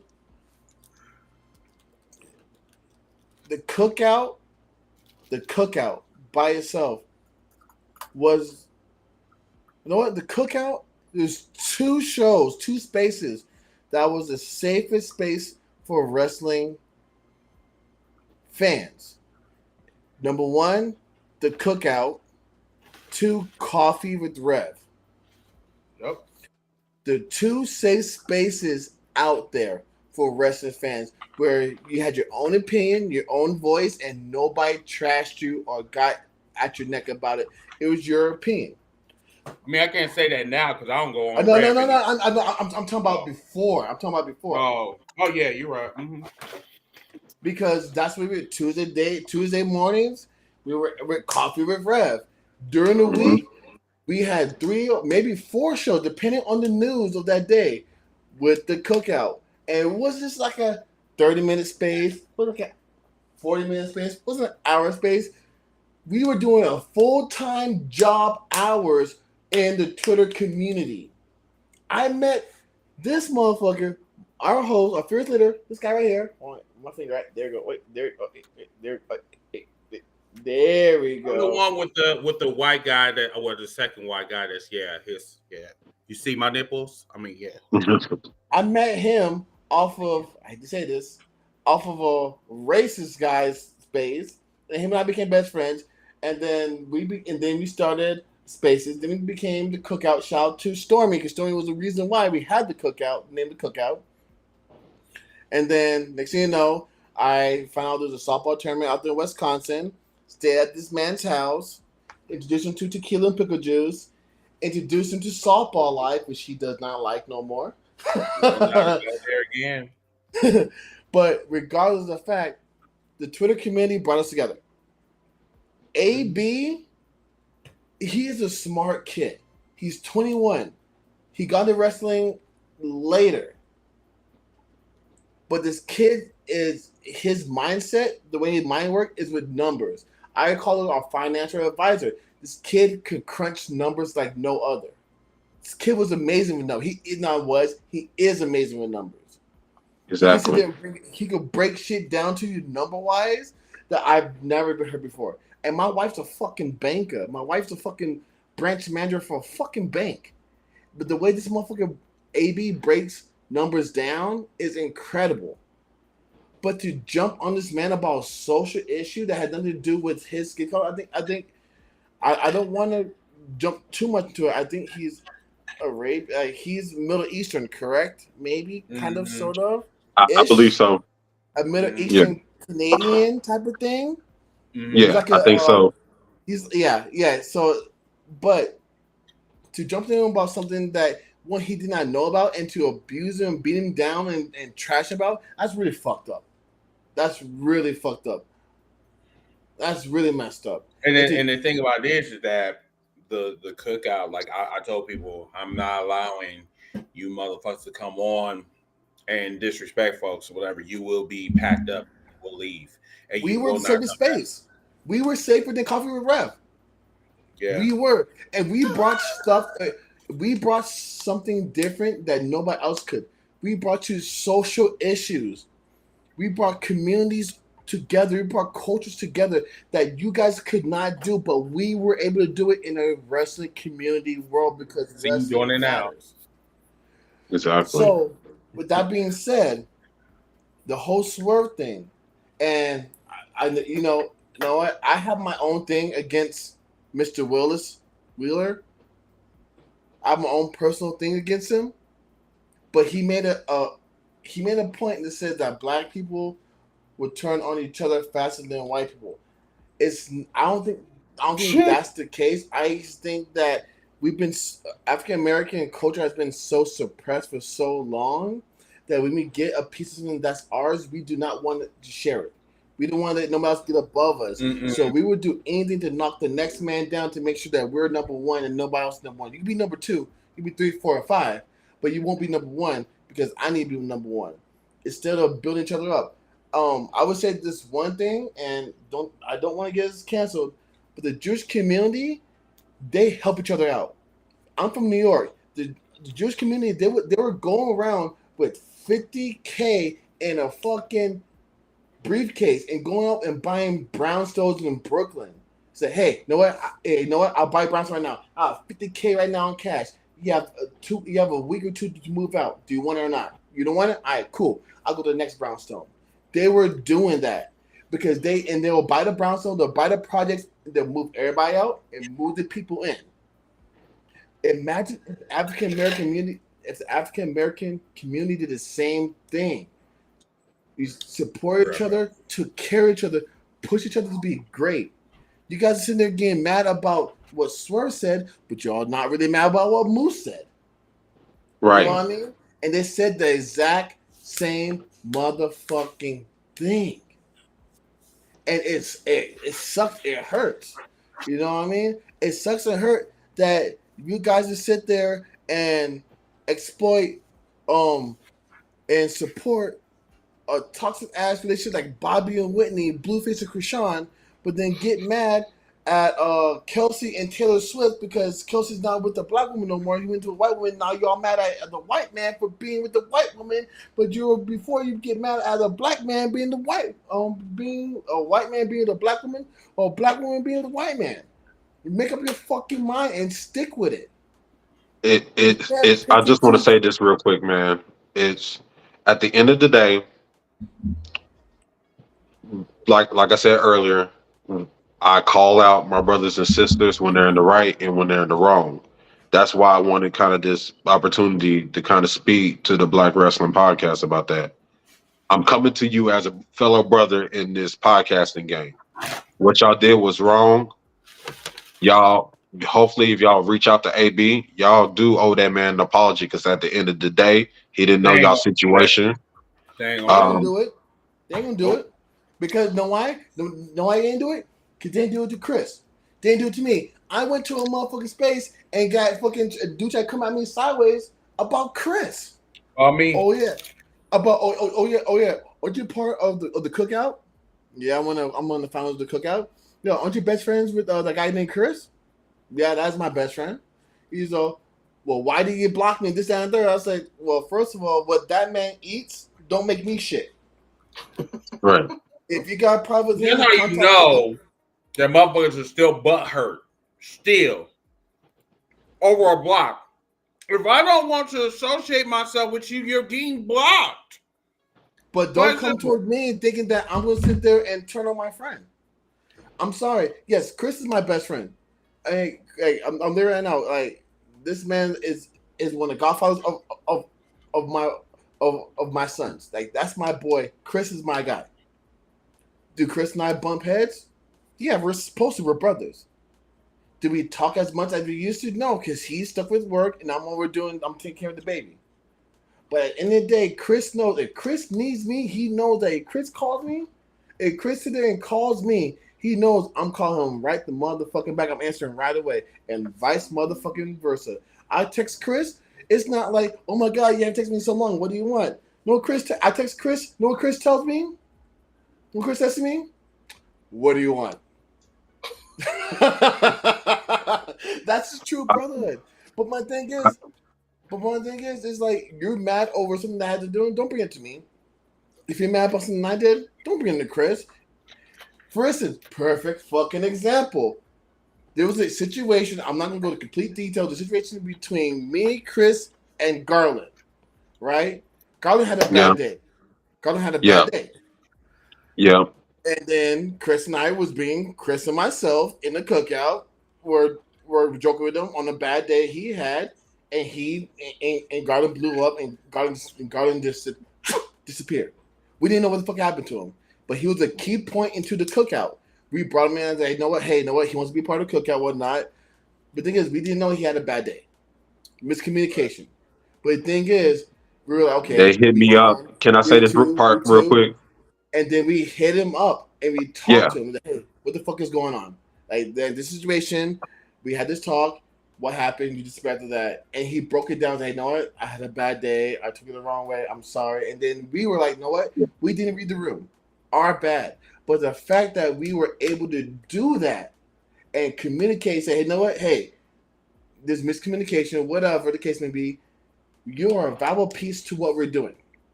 Your mind, your wrestling IQ is important to what we're doing. We want to bring you in further to what we're doing. Let's get past the squashes, move forward. Why can't y'all do that with Swerve? Right. Why? And I'm glad. Pride. You're prideful.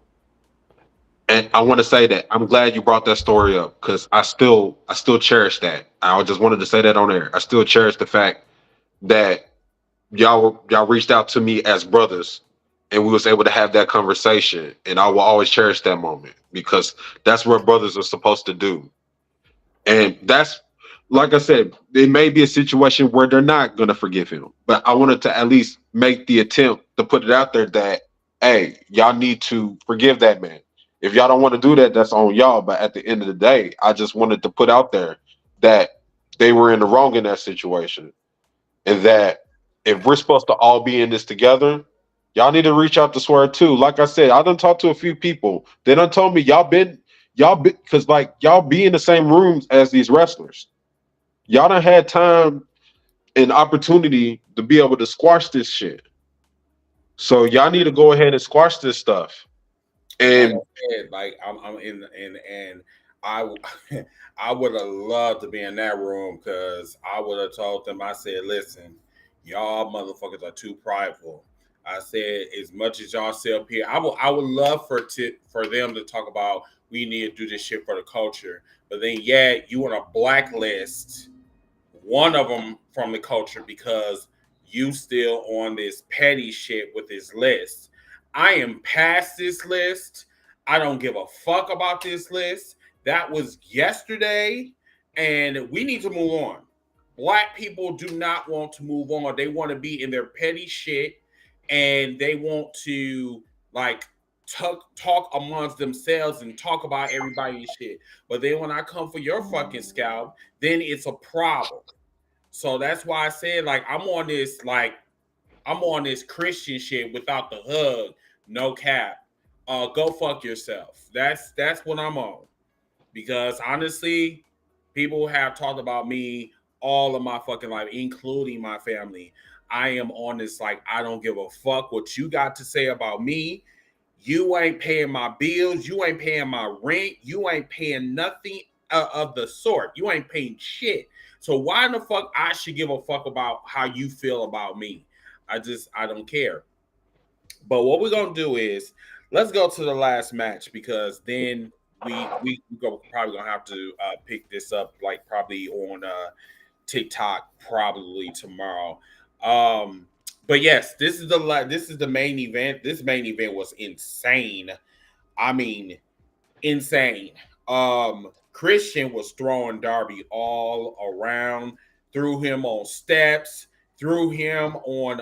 I mean, he literally ripped the whole entire mat of the covering of the mat, ripped it up. They was doing like wrestling moves on that bitch. I'm like, oh my god, what the fuck is going on? You know, that man body slammed him on steel stairs, man. Yes. I mean, like you listen. If Darby is not hurting, I know that he is like shooting up some drugs or some. No cap. But I think he's shooting up some drugs or some shit. He is Superman or Super McFoley or what have you, because that motherfucker was like, I mean, he is really a crash dummy. He really is. He don't feel no pain at all. I understand. I know everybody gonna talk about this part. When I just say they still did the spot, but the first time he did it, I think he missed the stairs completely and just body slammed straight to the floor. And then they did it again. I think he's like a suplex or something. Then they went back to the original spot, and he just completely body slammed him on the stairs. And I'm like, yo, we said this before about Darby. I love Darby. Like that's my guy. But goddamn, man, what he throws his body around more than a stunt guy. He's a modern day McFoley, man. That's what he is. But the thing is, I'm motherfucking Jackie Chan. I call him that. I call him that. I can't call him McFoley. I gotta call him Jackie Chan. You know, if you watch the original Jackie Chan movies, this motherfucker used to do. But the match with the story with it, you kind of saw it coming. You kind of saw the ending come all the way back from, I think it was Forbidden Door. I think it was when they took Nick Wayne. It's like an old thing when you take somebody away, and then next thing you know, they come and they turn on you. I mean, I think I gave you an example, a good one with Tori lived with X-Pac, and then she came back, and then she was with X-Pac, and I don't know, I'm trying to think of a recent one, but you know what I'm getting at. So you had a feeling that was going, but back to what Tio said at the beginning of the show, his mom's El Gigante. She did not.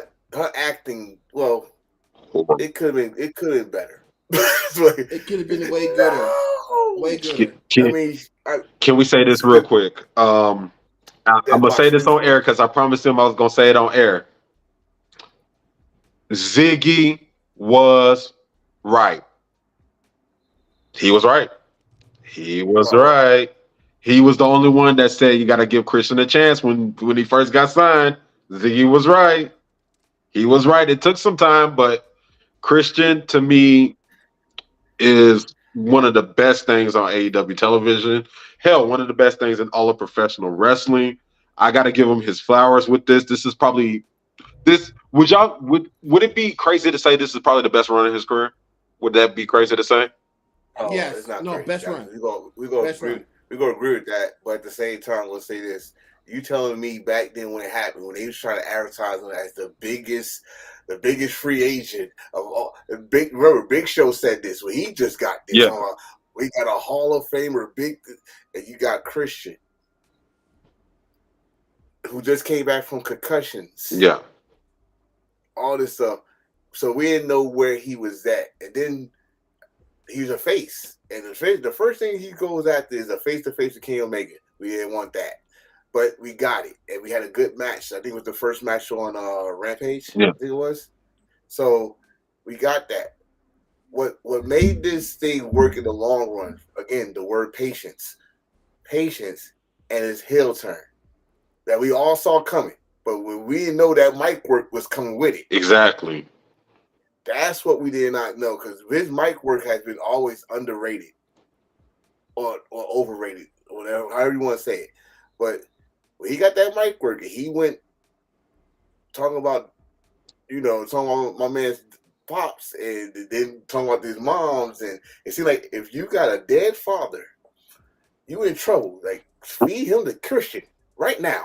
Well, we found out. I mean, with that face to face, we found out dead uncles ain't safe either. Like, nobody's safe. Like, no one's safe. No one's safe. If you got and what was that petty shot they did earlier in the night when Tony Khan was in the ring with Inoki's grandsons and stuff? Then they cut right to Christian there watching. I'm like, boy, that's nasty work right there. But the thing what makes Christian work is it's crazy. It's a combination of things.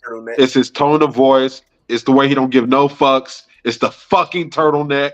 It's the fucking jacket he wears. It's the smug look he has on his face. It's all a perfect storm. Man, listen, I'll give him a good turnaround. It's a lot of people that. This is where I'm afraid with Adam. We're gonna get to that soon, but Adam, your name Adam now. Leave the edge stick at fucking WWE. I love that you brought the music with you. Thank God. But stop doing the fucking going side by side and come on, let me feel it. Come on, no pause. But stop it. You Adam now. Bring something new to the table. But let's get to that part. But TL got something to say, so I'm gonna let him go. Tag T. Thank you, my black hat brother. And all respect to the white hat brother, and all respect to you, my nap hat brother. Thank you, Freddie Douglas Jr. For teaching us black folks how to read. Yeah, dude, this match told the legit story and told us what was going to happen legit. Once we've got word that this is a main event, we knew what was coming. Pause. Yeah. We knew. Soon as the word got this is the main event, we knew. But it was just a matter of time. Christian won. Yo, I swear to God, this was like Christian right now is Charlie Clips in his prime in URL right now. Right. He is cooking. The fact this man's went 2-0 on your ass. Beat the brakes. But there was a couple of things that took away from the match. And one of them was the referee. And y'all look at me wondering why is Steel bringing the referee? Let me tell you why. In WWE, AEW, and a million other promotions, when a spot gets really, really harsh, really bad, where does the referee goes? He goes straight to the wrestler. Are you okay? Are you good? Mm-hmm. Are you okay? Thumbs up. Let me check him. You know what this referee did? When Christian threw him off onto the stairs, referee stayed into the ring and let the ringside Mel Cove motherfucking doctors do their job. And then you know what's happened? What did Christian do? Hey, do your job. Count his motherfucking ass out. Wrestling IQ. Psychology, motherfuckers. I feel like I'm motherfucking Samuel L. Jackson right now of the wrestling community. Yeah, because he got that second fall on the counter, right? Yes, he did. Do you know why? Mm-hmm. Wrestling IQ. But now this said the referee went out there like they normally do. Oh, you okay? And then the wrestlers out there like, yo, what the hell? I'm standing here. Y'all remember Talladega Nights? What I'm supposed to do with my hands? Exactly what they're doing. But there's one time the referee played his role. One time, AEW got it right. AEW is building to the right things. Everything that we've been asking AEW to do, they've been doing. Less Tony Khan on camera. Tony Khan stepping up as a boss, not a friend. Let the referees do the job. Storytelling. Less blood unless it was a really fucking accident. Not no CM Punk underneath the table. I'm gonna fucking blade myself type of bullshit. But their AEW is starting to fucking listen. And they're doing things right. This match this pay-per-view, from start to finish was done correct. It's done correct not just for the fans. It's done correct for professional wrestling, not sports entertainment, but professional wrestling community was done correctly. And you guys should be proud. Let's talk about the elephant in the room. Let's kind of fast forward real quick because I gotta get going a little bit. Okay, so Edge came out, got a standing ovation, the pop, which is nasty. It was insane. We're gonna talk about next week because I was so lost when they were talking about that they were bringing the whole entire like half of SmackDown, half of Raw, and they was going to convert on Tuesday. And I'm like, but bro, it's just another Tuesday. Then when I find out tonight that Dynamite is having a show on Tuesday, I said, so Tony Khan's birthday. Hold on. Let me get the rest out because there's some fans that want to talk about the Ed situation. So let's talk about that. All right. So when Edge came out, he got a big stand ovation. WWE fans were not having it. I'm gonna show y'all some clips. Number Shout one. Shout to me. I sent those. Hang on. You guys, I'm not very happy about Edge showing up at AEW tonight. It made me feel like my childhood was a lie and is falling apart. I feel like my whole childhood. I mean, just correct me if I'm wrong, but isn't this the same bitch that went on Twitter and put Jey Uso's address on blast? But you know, whatever. Not saying she's slow. No, the bitch is slow, but you know, that has nothing to do with me. That was number one. First of all, it sounds like her cheese fell off her cracker a long time ago. The hamster fell off the wheel 2 days ago. But what kind of irritates me about the whole situation was the whole, I hope Ed breaks his neck again, hope his neck gives out again. Oh yeah, sign CM Punk. Oh hey, AEW's Bot City. Oh hey, what's the other one, Chris? Yeah. Go blow your tribal chief. Yeah, go blow your. Sellout. Edge is a sellout. Listen. Someone even said so far. Someone even said to the point where they said that the Edge should lose his WWE Hall of Fame. Yeah. If that's the case, too much. So then what about Bully Ray? What about Devon? You know what I mean? This is too much. The thing about it is that the reason why they didn't say that about the Dudley Boys is because the Dudley Boys never went to AEW. And I'm gonna keep saying this until I'm blue in the face because it seems like people are not comprehending what I'm saying. The issue is that it's not about them going to another company. It's just about them going to a specific company, which is AEW. The reason why they are upset is because deep down inside, they fear AEW, but they're not going to say it in public. but you already telling me, you're giving me this like X-Men energy when humans are discriminating against mutants because they don't understand them. It's like I mean, like X-Men were powerful, and it's just that whole like discrimination energy or whatever, it just carried over from my childhood to my adulthood, and I really understand now what X-Men was really trying to do, because X like Professor X was Malcolm X.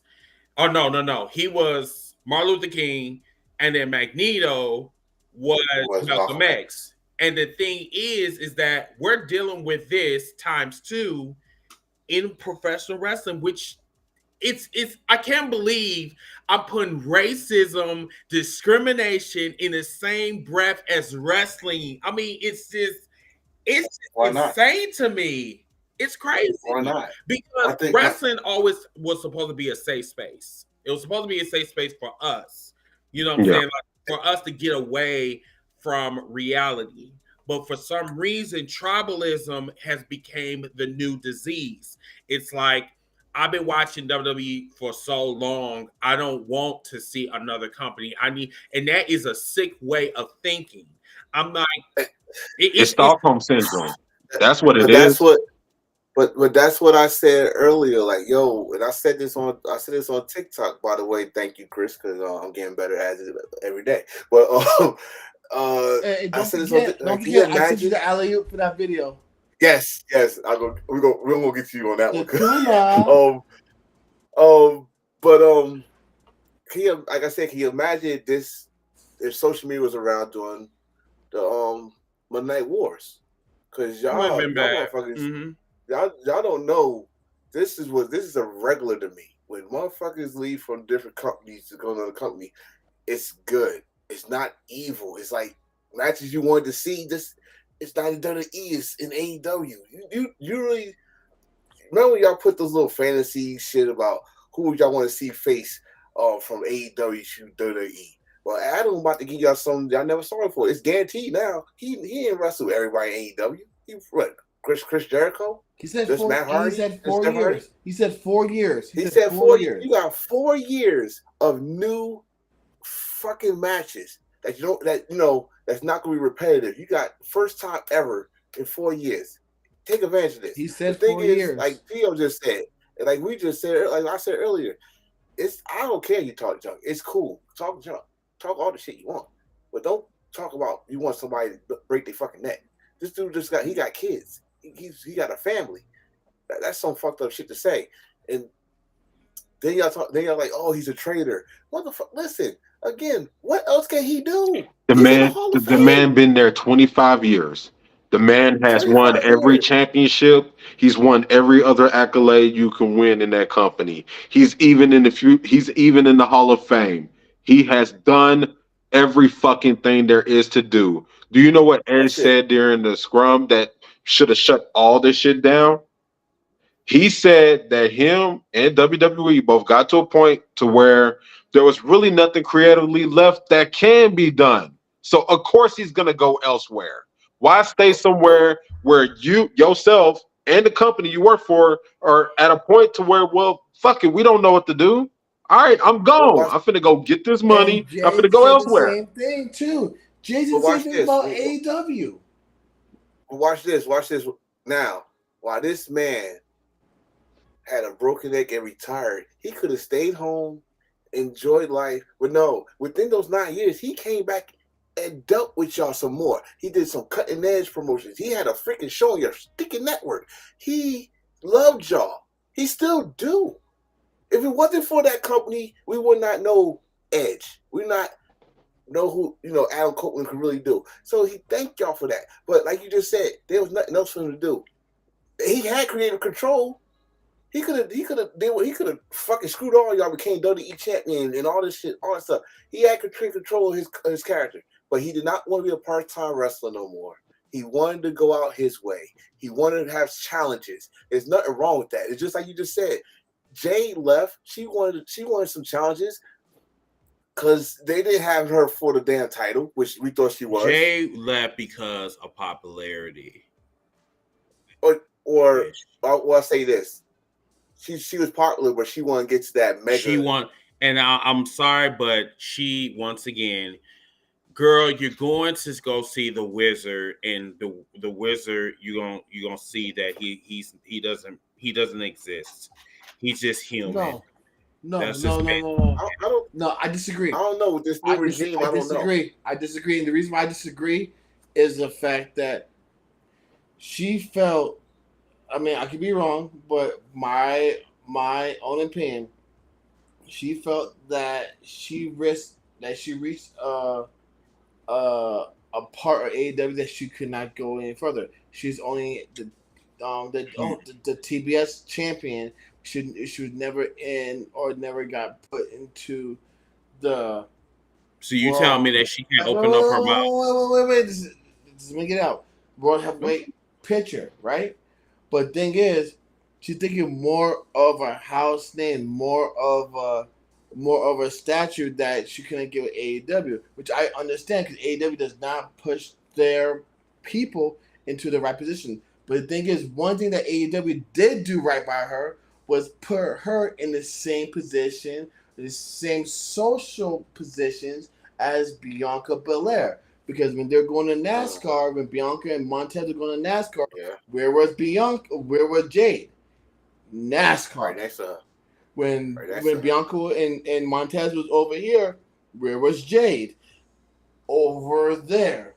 When they were watching the Boston Celtics, where was Sasha, Jade, and Bianca and Montez at?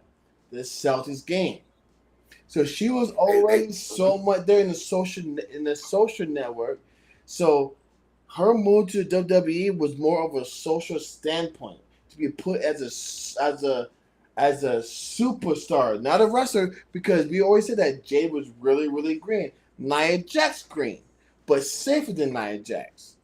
But my thing was now Jade is a superstar, not a professional wrestler. I disagree with that. Like you tell me that Jade's a wrestler. My whole thing is I'm trying to comprehend what you're saying, but it's like you on this. It's once again, you're going to go see the wizard and you thinking you about to get all of this treatment and shit or whatever. Honey, you are just the new kid on the block with Flash. That's it. I say, number one, you are Mint Carter at the end of the day. If you wanted to be women's champion and you got all that mouth on TV, you telling me you couldn't open up your goddamn mouth? I don't give a fuck how green you are. If you really wanted to be world's champion, why you didn't go to Tony and ask him? And that's number one. Number two, if she want to do social media or whatever, she could have did that shit in AEW. You know what I'm saying? But not on the range that WWE does it, Chris. Hold on, I let you finish. Let me finish, because it was just a lot of stuff that you said that it does not make any sense to me. Because when we talk about African Americans, there is a certain ceiling that they get to. And it happened with Bianca. It has happened with fucking Trick. Trick was only champion for only fucking 3 days. But I digress. Let's see. Montez 4. We're still trying to figure out what type of faction he's under. We don't even know. So I'm like, yes, you will be able to go to the Breakfast Club, which you did in AEW. You will be able to go to NASCAR, which you did in AEW. So I don't understand what you mean about this superstardom or some type of shit, because guess what? She gonna be another Bianca Belair. She gonna get her shine like she did in AEW. She'll probably get a little bit more shine because she's in a global company, which I will understand. But she is going to be tossed like the next piece of trash. And I don't like how WWE treat their black wrestlers. We can say the same thing about AEW, but I will say this: I'm seeing more colors on AEW versus WWE. I'm gonna say something we didn't mention. What colors are you seeing on fucking AEW? Swerve. Swerve. The Prince. Swerve, Prince, and Hobbs is now back all of a sudden. What other What colors that do you mean? see? Wait. So wait, we're talking about. Are we going to sit and say that Ricky Starks because he's Samoan and black, so he counts as a color too, right? If that's what we're wrong with. At the same time, we have Bianca. There's Bianca. But you There's sitting up here and you wait, saying that. hold on, Chris. So WWE, right? They have color-wise, right? Color-wise. We're talking about colors, right? Colorful. We have Trick, Mello, Bobby, the Prophets. That's 5. Then you have Bianca, right? Which is What in the 6. fuck are they doing right now? No. Then you have Cedric, which is 7. Correct? You gonna count somebody that's not even on TV? Chris. If we're counting colors, WWE has more colors than AEW. And none of them are being used. Okay, what is your point, sir? It doesn't matter being used. Okay, but now it doesn't matter. Okay. WWE is showing more colors than AEW. How you gonna sit up here and talk about this? They're showing more colors. Talk about it. It's fine. I get about they showing more colors. What the fuck you gonna do? Look, somebody just lost their fucking top 3 days ago. I get it. You and Willis don't like the WWE. I get it. It's fine. But you talking about that she gonna go over there and she gonna do more than she did in AEW. That makes no sense to me. Okay, that's great. It doesn't make sense to you. But the fact of the matter is, the WWE is showing more African Americans than AEW. That lasts for fucking 3 minutes? Yes or no? Okay. Yes or no? Men lie, women lie, but the fucking numbers don't. How many fucking African Americans? I'm trying to figure out what. I'm asking right now, Chris. I'm trying to figure out what Steiner numbers you are talking about because your numbers are not adding up, sir. Chris, sir, hear me out. How many African Americans? You telling me that they're gonna go and see the fucking Wizards, and you telling me that they're gonna get all of this fucking time or whatever? This is what you're doing, though. They're gonna be treated like trash. This is what you do when somebody tries to argue something with you shut down. Just hear me out. In the last 2 months, how many African Americans have been televised through AEW? How many? So we have to go down the fucking list. No, stop. Okay, so we have seen African Americans have been televised. Hold on, you said you wanted me to answer, so I'm gonna answer it for you. So we have seen Hobbs. I'm asking you, Chris, stop shutting down. Don't shut down on me. Just answer the question. I'm not shutting down on you. Chris, you're shutting down on me. Don't do that.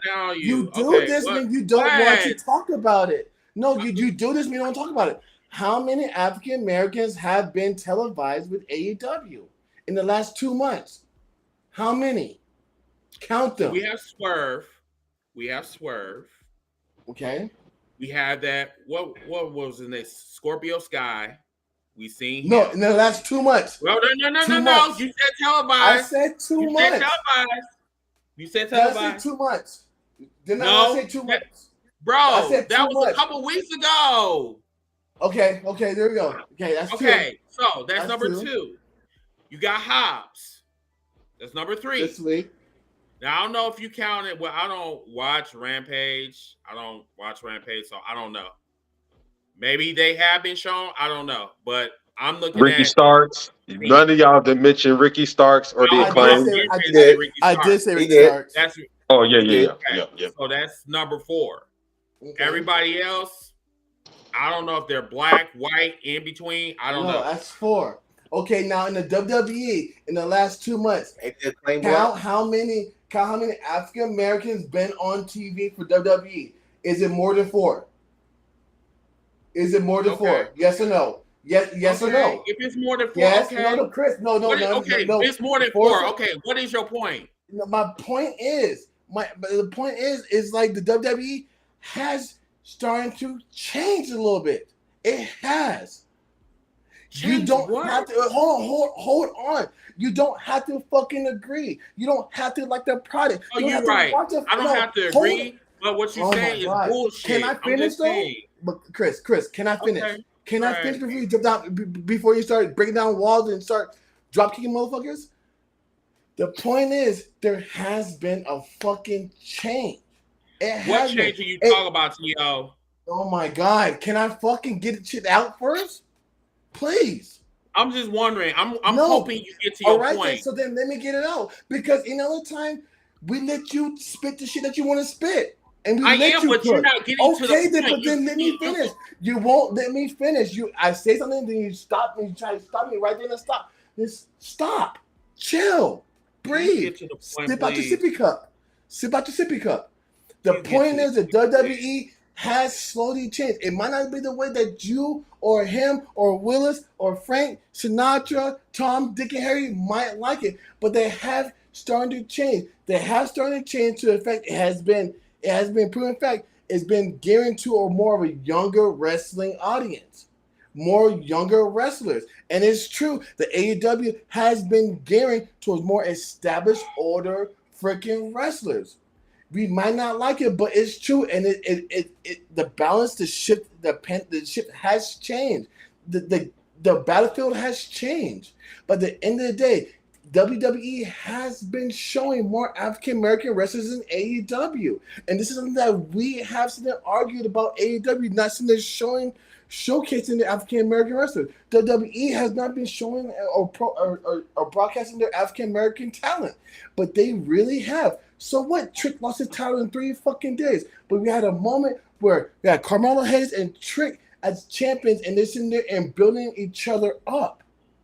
You don't get that because there's nobody in the wrestling community, podcast community, that's building each other up to push each other forward, but us and motherfucking Wolfpack. So you can sit there and tell me that they're not doing something positive? Give them one fucking carnation. Don't give them a fucking roach. Give them a fucking carnation. That's the problem. We're quick to sit there and tear down the next man instead of tear down the next company, but when they're doing something right, give them the fucking props. So I'm gonna ask this one more time. But no, y'all motherfuckers, you, Willis, Tom, Dick, and Harry don't want to fucking do that. So I'm gonna ask Get off your fucking high horse. Get off your fucking high horse. All y'all. One more time. So I'm hoping y'all want more time. Okay. Granted. You said that you guys wanted more African Americans on TV. Y'all got it. Now you guys saying that you guys want more time. Okay, so now when they give you guys more time, what the fuck else you guys gonna fucking complain about? So I'm gonna ask this one more time. Championships? What change are we? Oh my what God. change? You know what I mean? Y'all, you can't please y'all. At the end of the day, y'all can't be pleased. Y'all can't be pleased because y'all can just complain about y'all not being on TV, about them not being on TV, to not be on TV. Now you complain about more time. Can y'all just be happy that it's being showcased? Can y'all? No. One more time. No, y'all can't. What change are we talking? Why does it matter? It has to be changed. Can y'all just be happy? You can't even answer that question.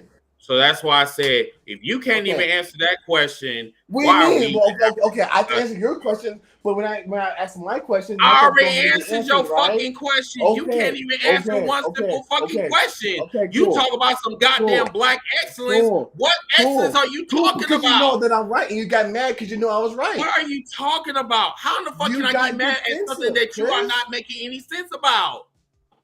What part did that not make sense about? And I stated for the last 10 fucking minutes, you have said, you talk about the change in the WWE. What change are you talking about? I was even complaining too about African Americans not being shown on motherfucking TV. And now they're being shown on motherfucking TV. You're now just rebuttaling, oh, they're not getting enough time. The fuck? I didn't say nothing about... You just did! I didn't say nothing about them getting more time. I am asking you. I'm asking you because I don't know if you're comprehending what I'm asking you. I've asked you several times already. You're right. I'm wrong. What change are you talking about? Because I don't just talking about African Americans on TV. We sit there and had a whole motherfucking space. What change are we talking about? Them being on TV, Christopher. That is not a change, sir. What do you mean it's not a fucking change? That is not a change. I can see an African American on fucking TV and still doing the same shit that they've been doing for the past 10 fucking years. Chris, we were complaining about them not being on TV. Is Bobby Lashley WWE champion? Chris, are you going to look at me right now in front of everybody? I'm looking at you right now. About them not being on TV.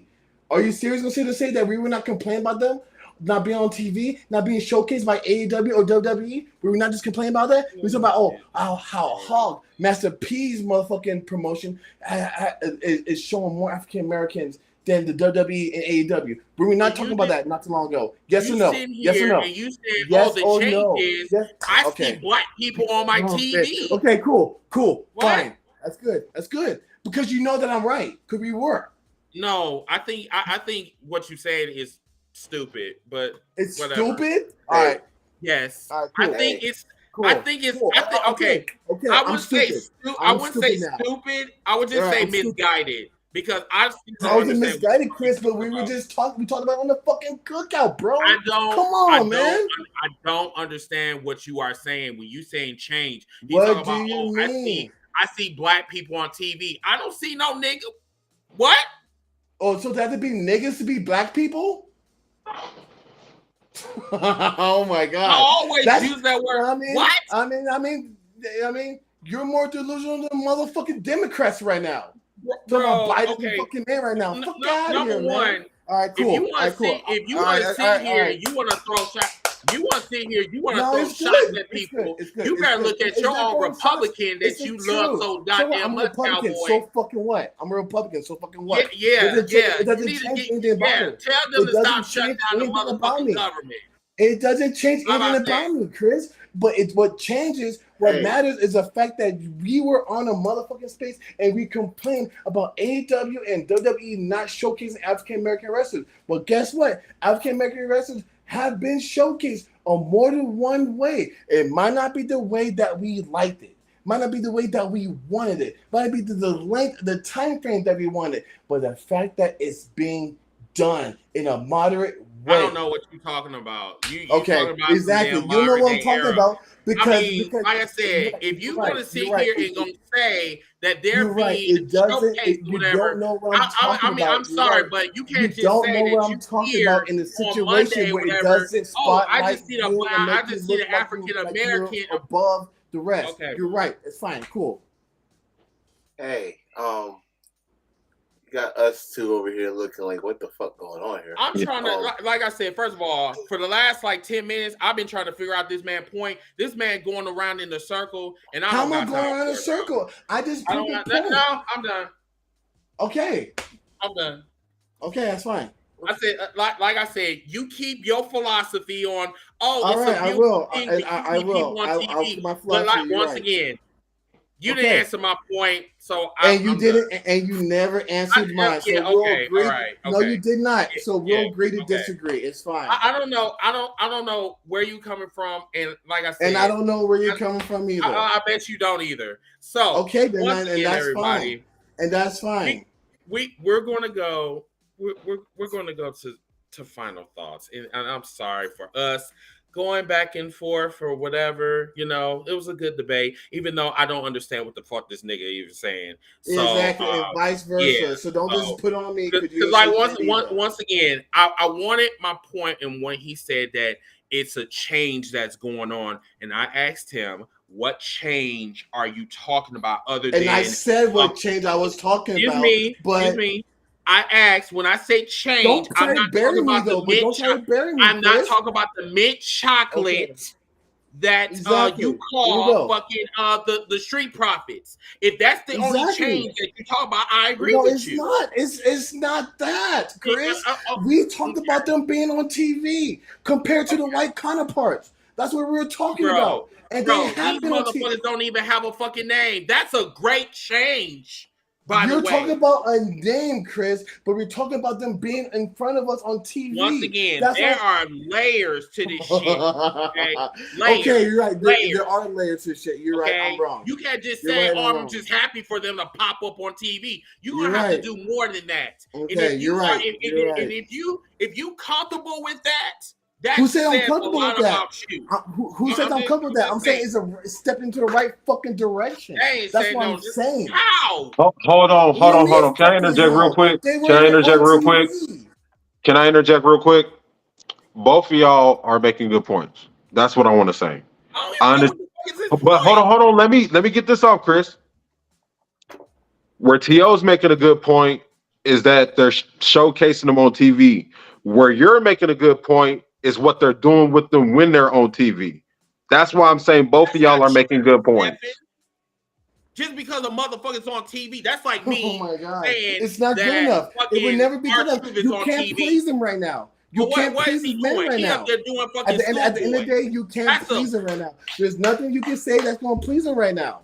There's nothing you can say right now that's gonna please him. It don't have nothing to do with me with pleasing It me. is, Chris. The problem Chris, is, like I said, if you can sit here and you can glorify the fucking bloodline 24/7, then why the fuck you can mention the bloodline? African American. That's the thing. That is that's my how point. I know So that if we're gonna sit here and we're gonna talk about change, listening. that's the change that I'm looking for, not to put some motherfucker exactly. on TV Garland, and then Garland say that, oh, that's change. Did I ever mention the bloodline? Did I mention the bloodline? I mentioned the bloodline. I mentioned that. Exactly, but you said you glorified. You said you. I'm talking to glorify. you. No, brother. I said when people glorify. Listen to what I said. I said those people that's glorifying. No, but we're not talking about them, but we're talking to each other. I'm talking to you. I don't care about them.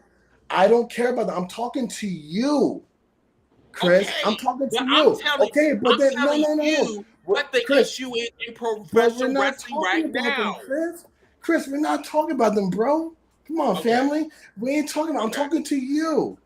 Okay, I'm talking to you. I understand. I already stated my point. Chris, I understand what you're saying. I understand what you're saying about what they're doing on TV. I get that part, and you're right. You're right of what they're doing or how they're portraying it or how they're doing it.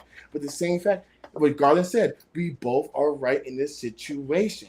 But you're fighting me, or you're going back and forth. I'm not fighting you. I don't need to fight you. That's what you need to understand. I'm not fighting you. I'm telling you what the fuck is going on. That's you're right. Hey, hold on. You're right, I'm wrong. Hold on, because we really got in this, and y'all is not at an end point, man. Because y'all gonna be doing this all damn night. So, Chris, let's do this final thoughts. And so all I'm gonna say is, everybody, I have a show on Tuesdays on TikTok, which to next week is going to be hot as fuck because we got NXT versus AEW Dynamite. So a lot of people, they're gonna really debate about that shit. In 2 weeks, we're gonna be having a cookout live. So if you guys want to join in, you are more than welcome to do that. We got Fastlane this Saturday, which I do not want to watch. I will be watching that, and we'll probably do a review on TikTok. I'm not too sure if we're gonna do it on YouTube. I'm not sure about that. I'll let you guys know in about 24 hours. Other than that, y'all have a wonderful night because I have to go to bed. I'm tired. Bye, y'all. You leaving? Now? Oh, I thought you said that was the end of the show. I mean, no.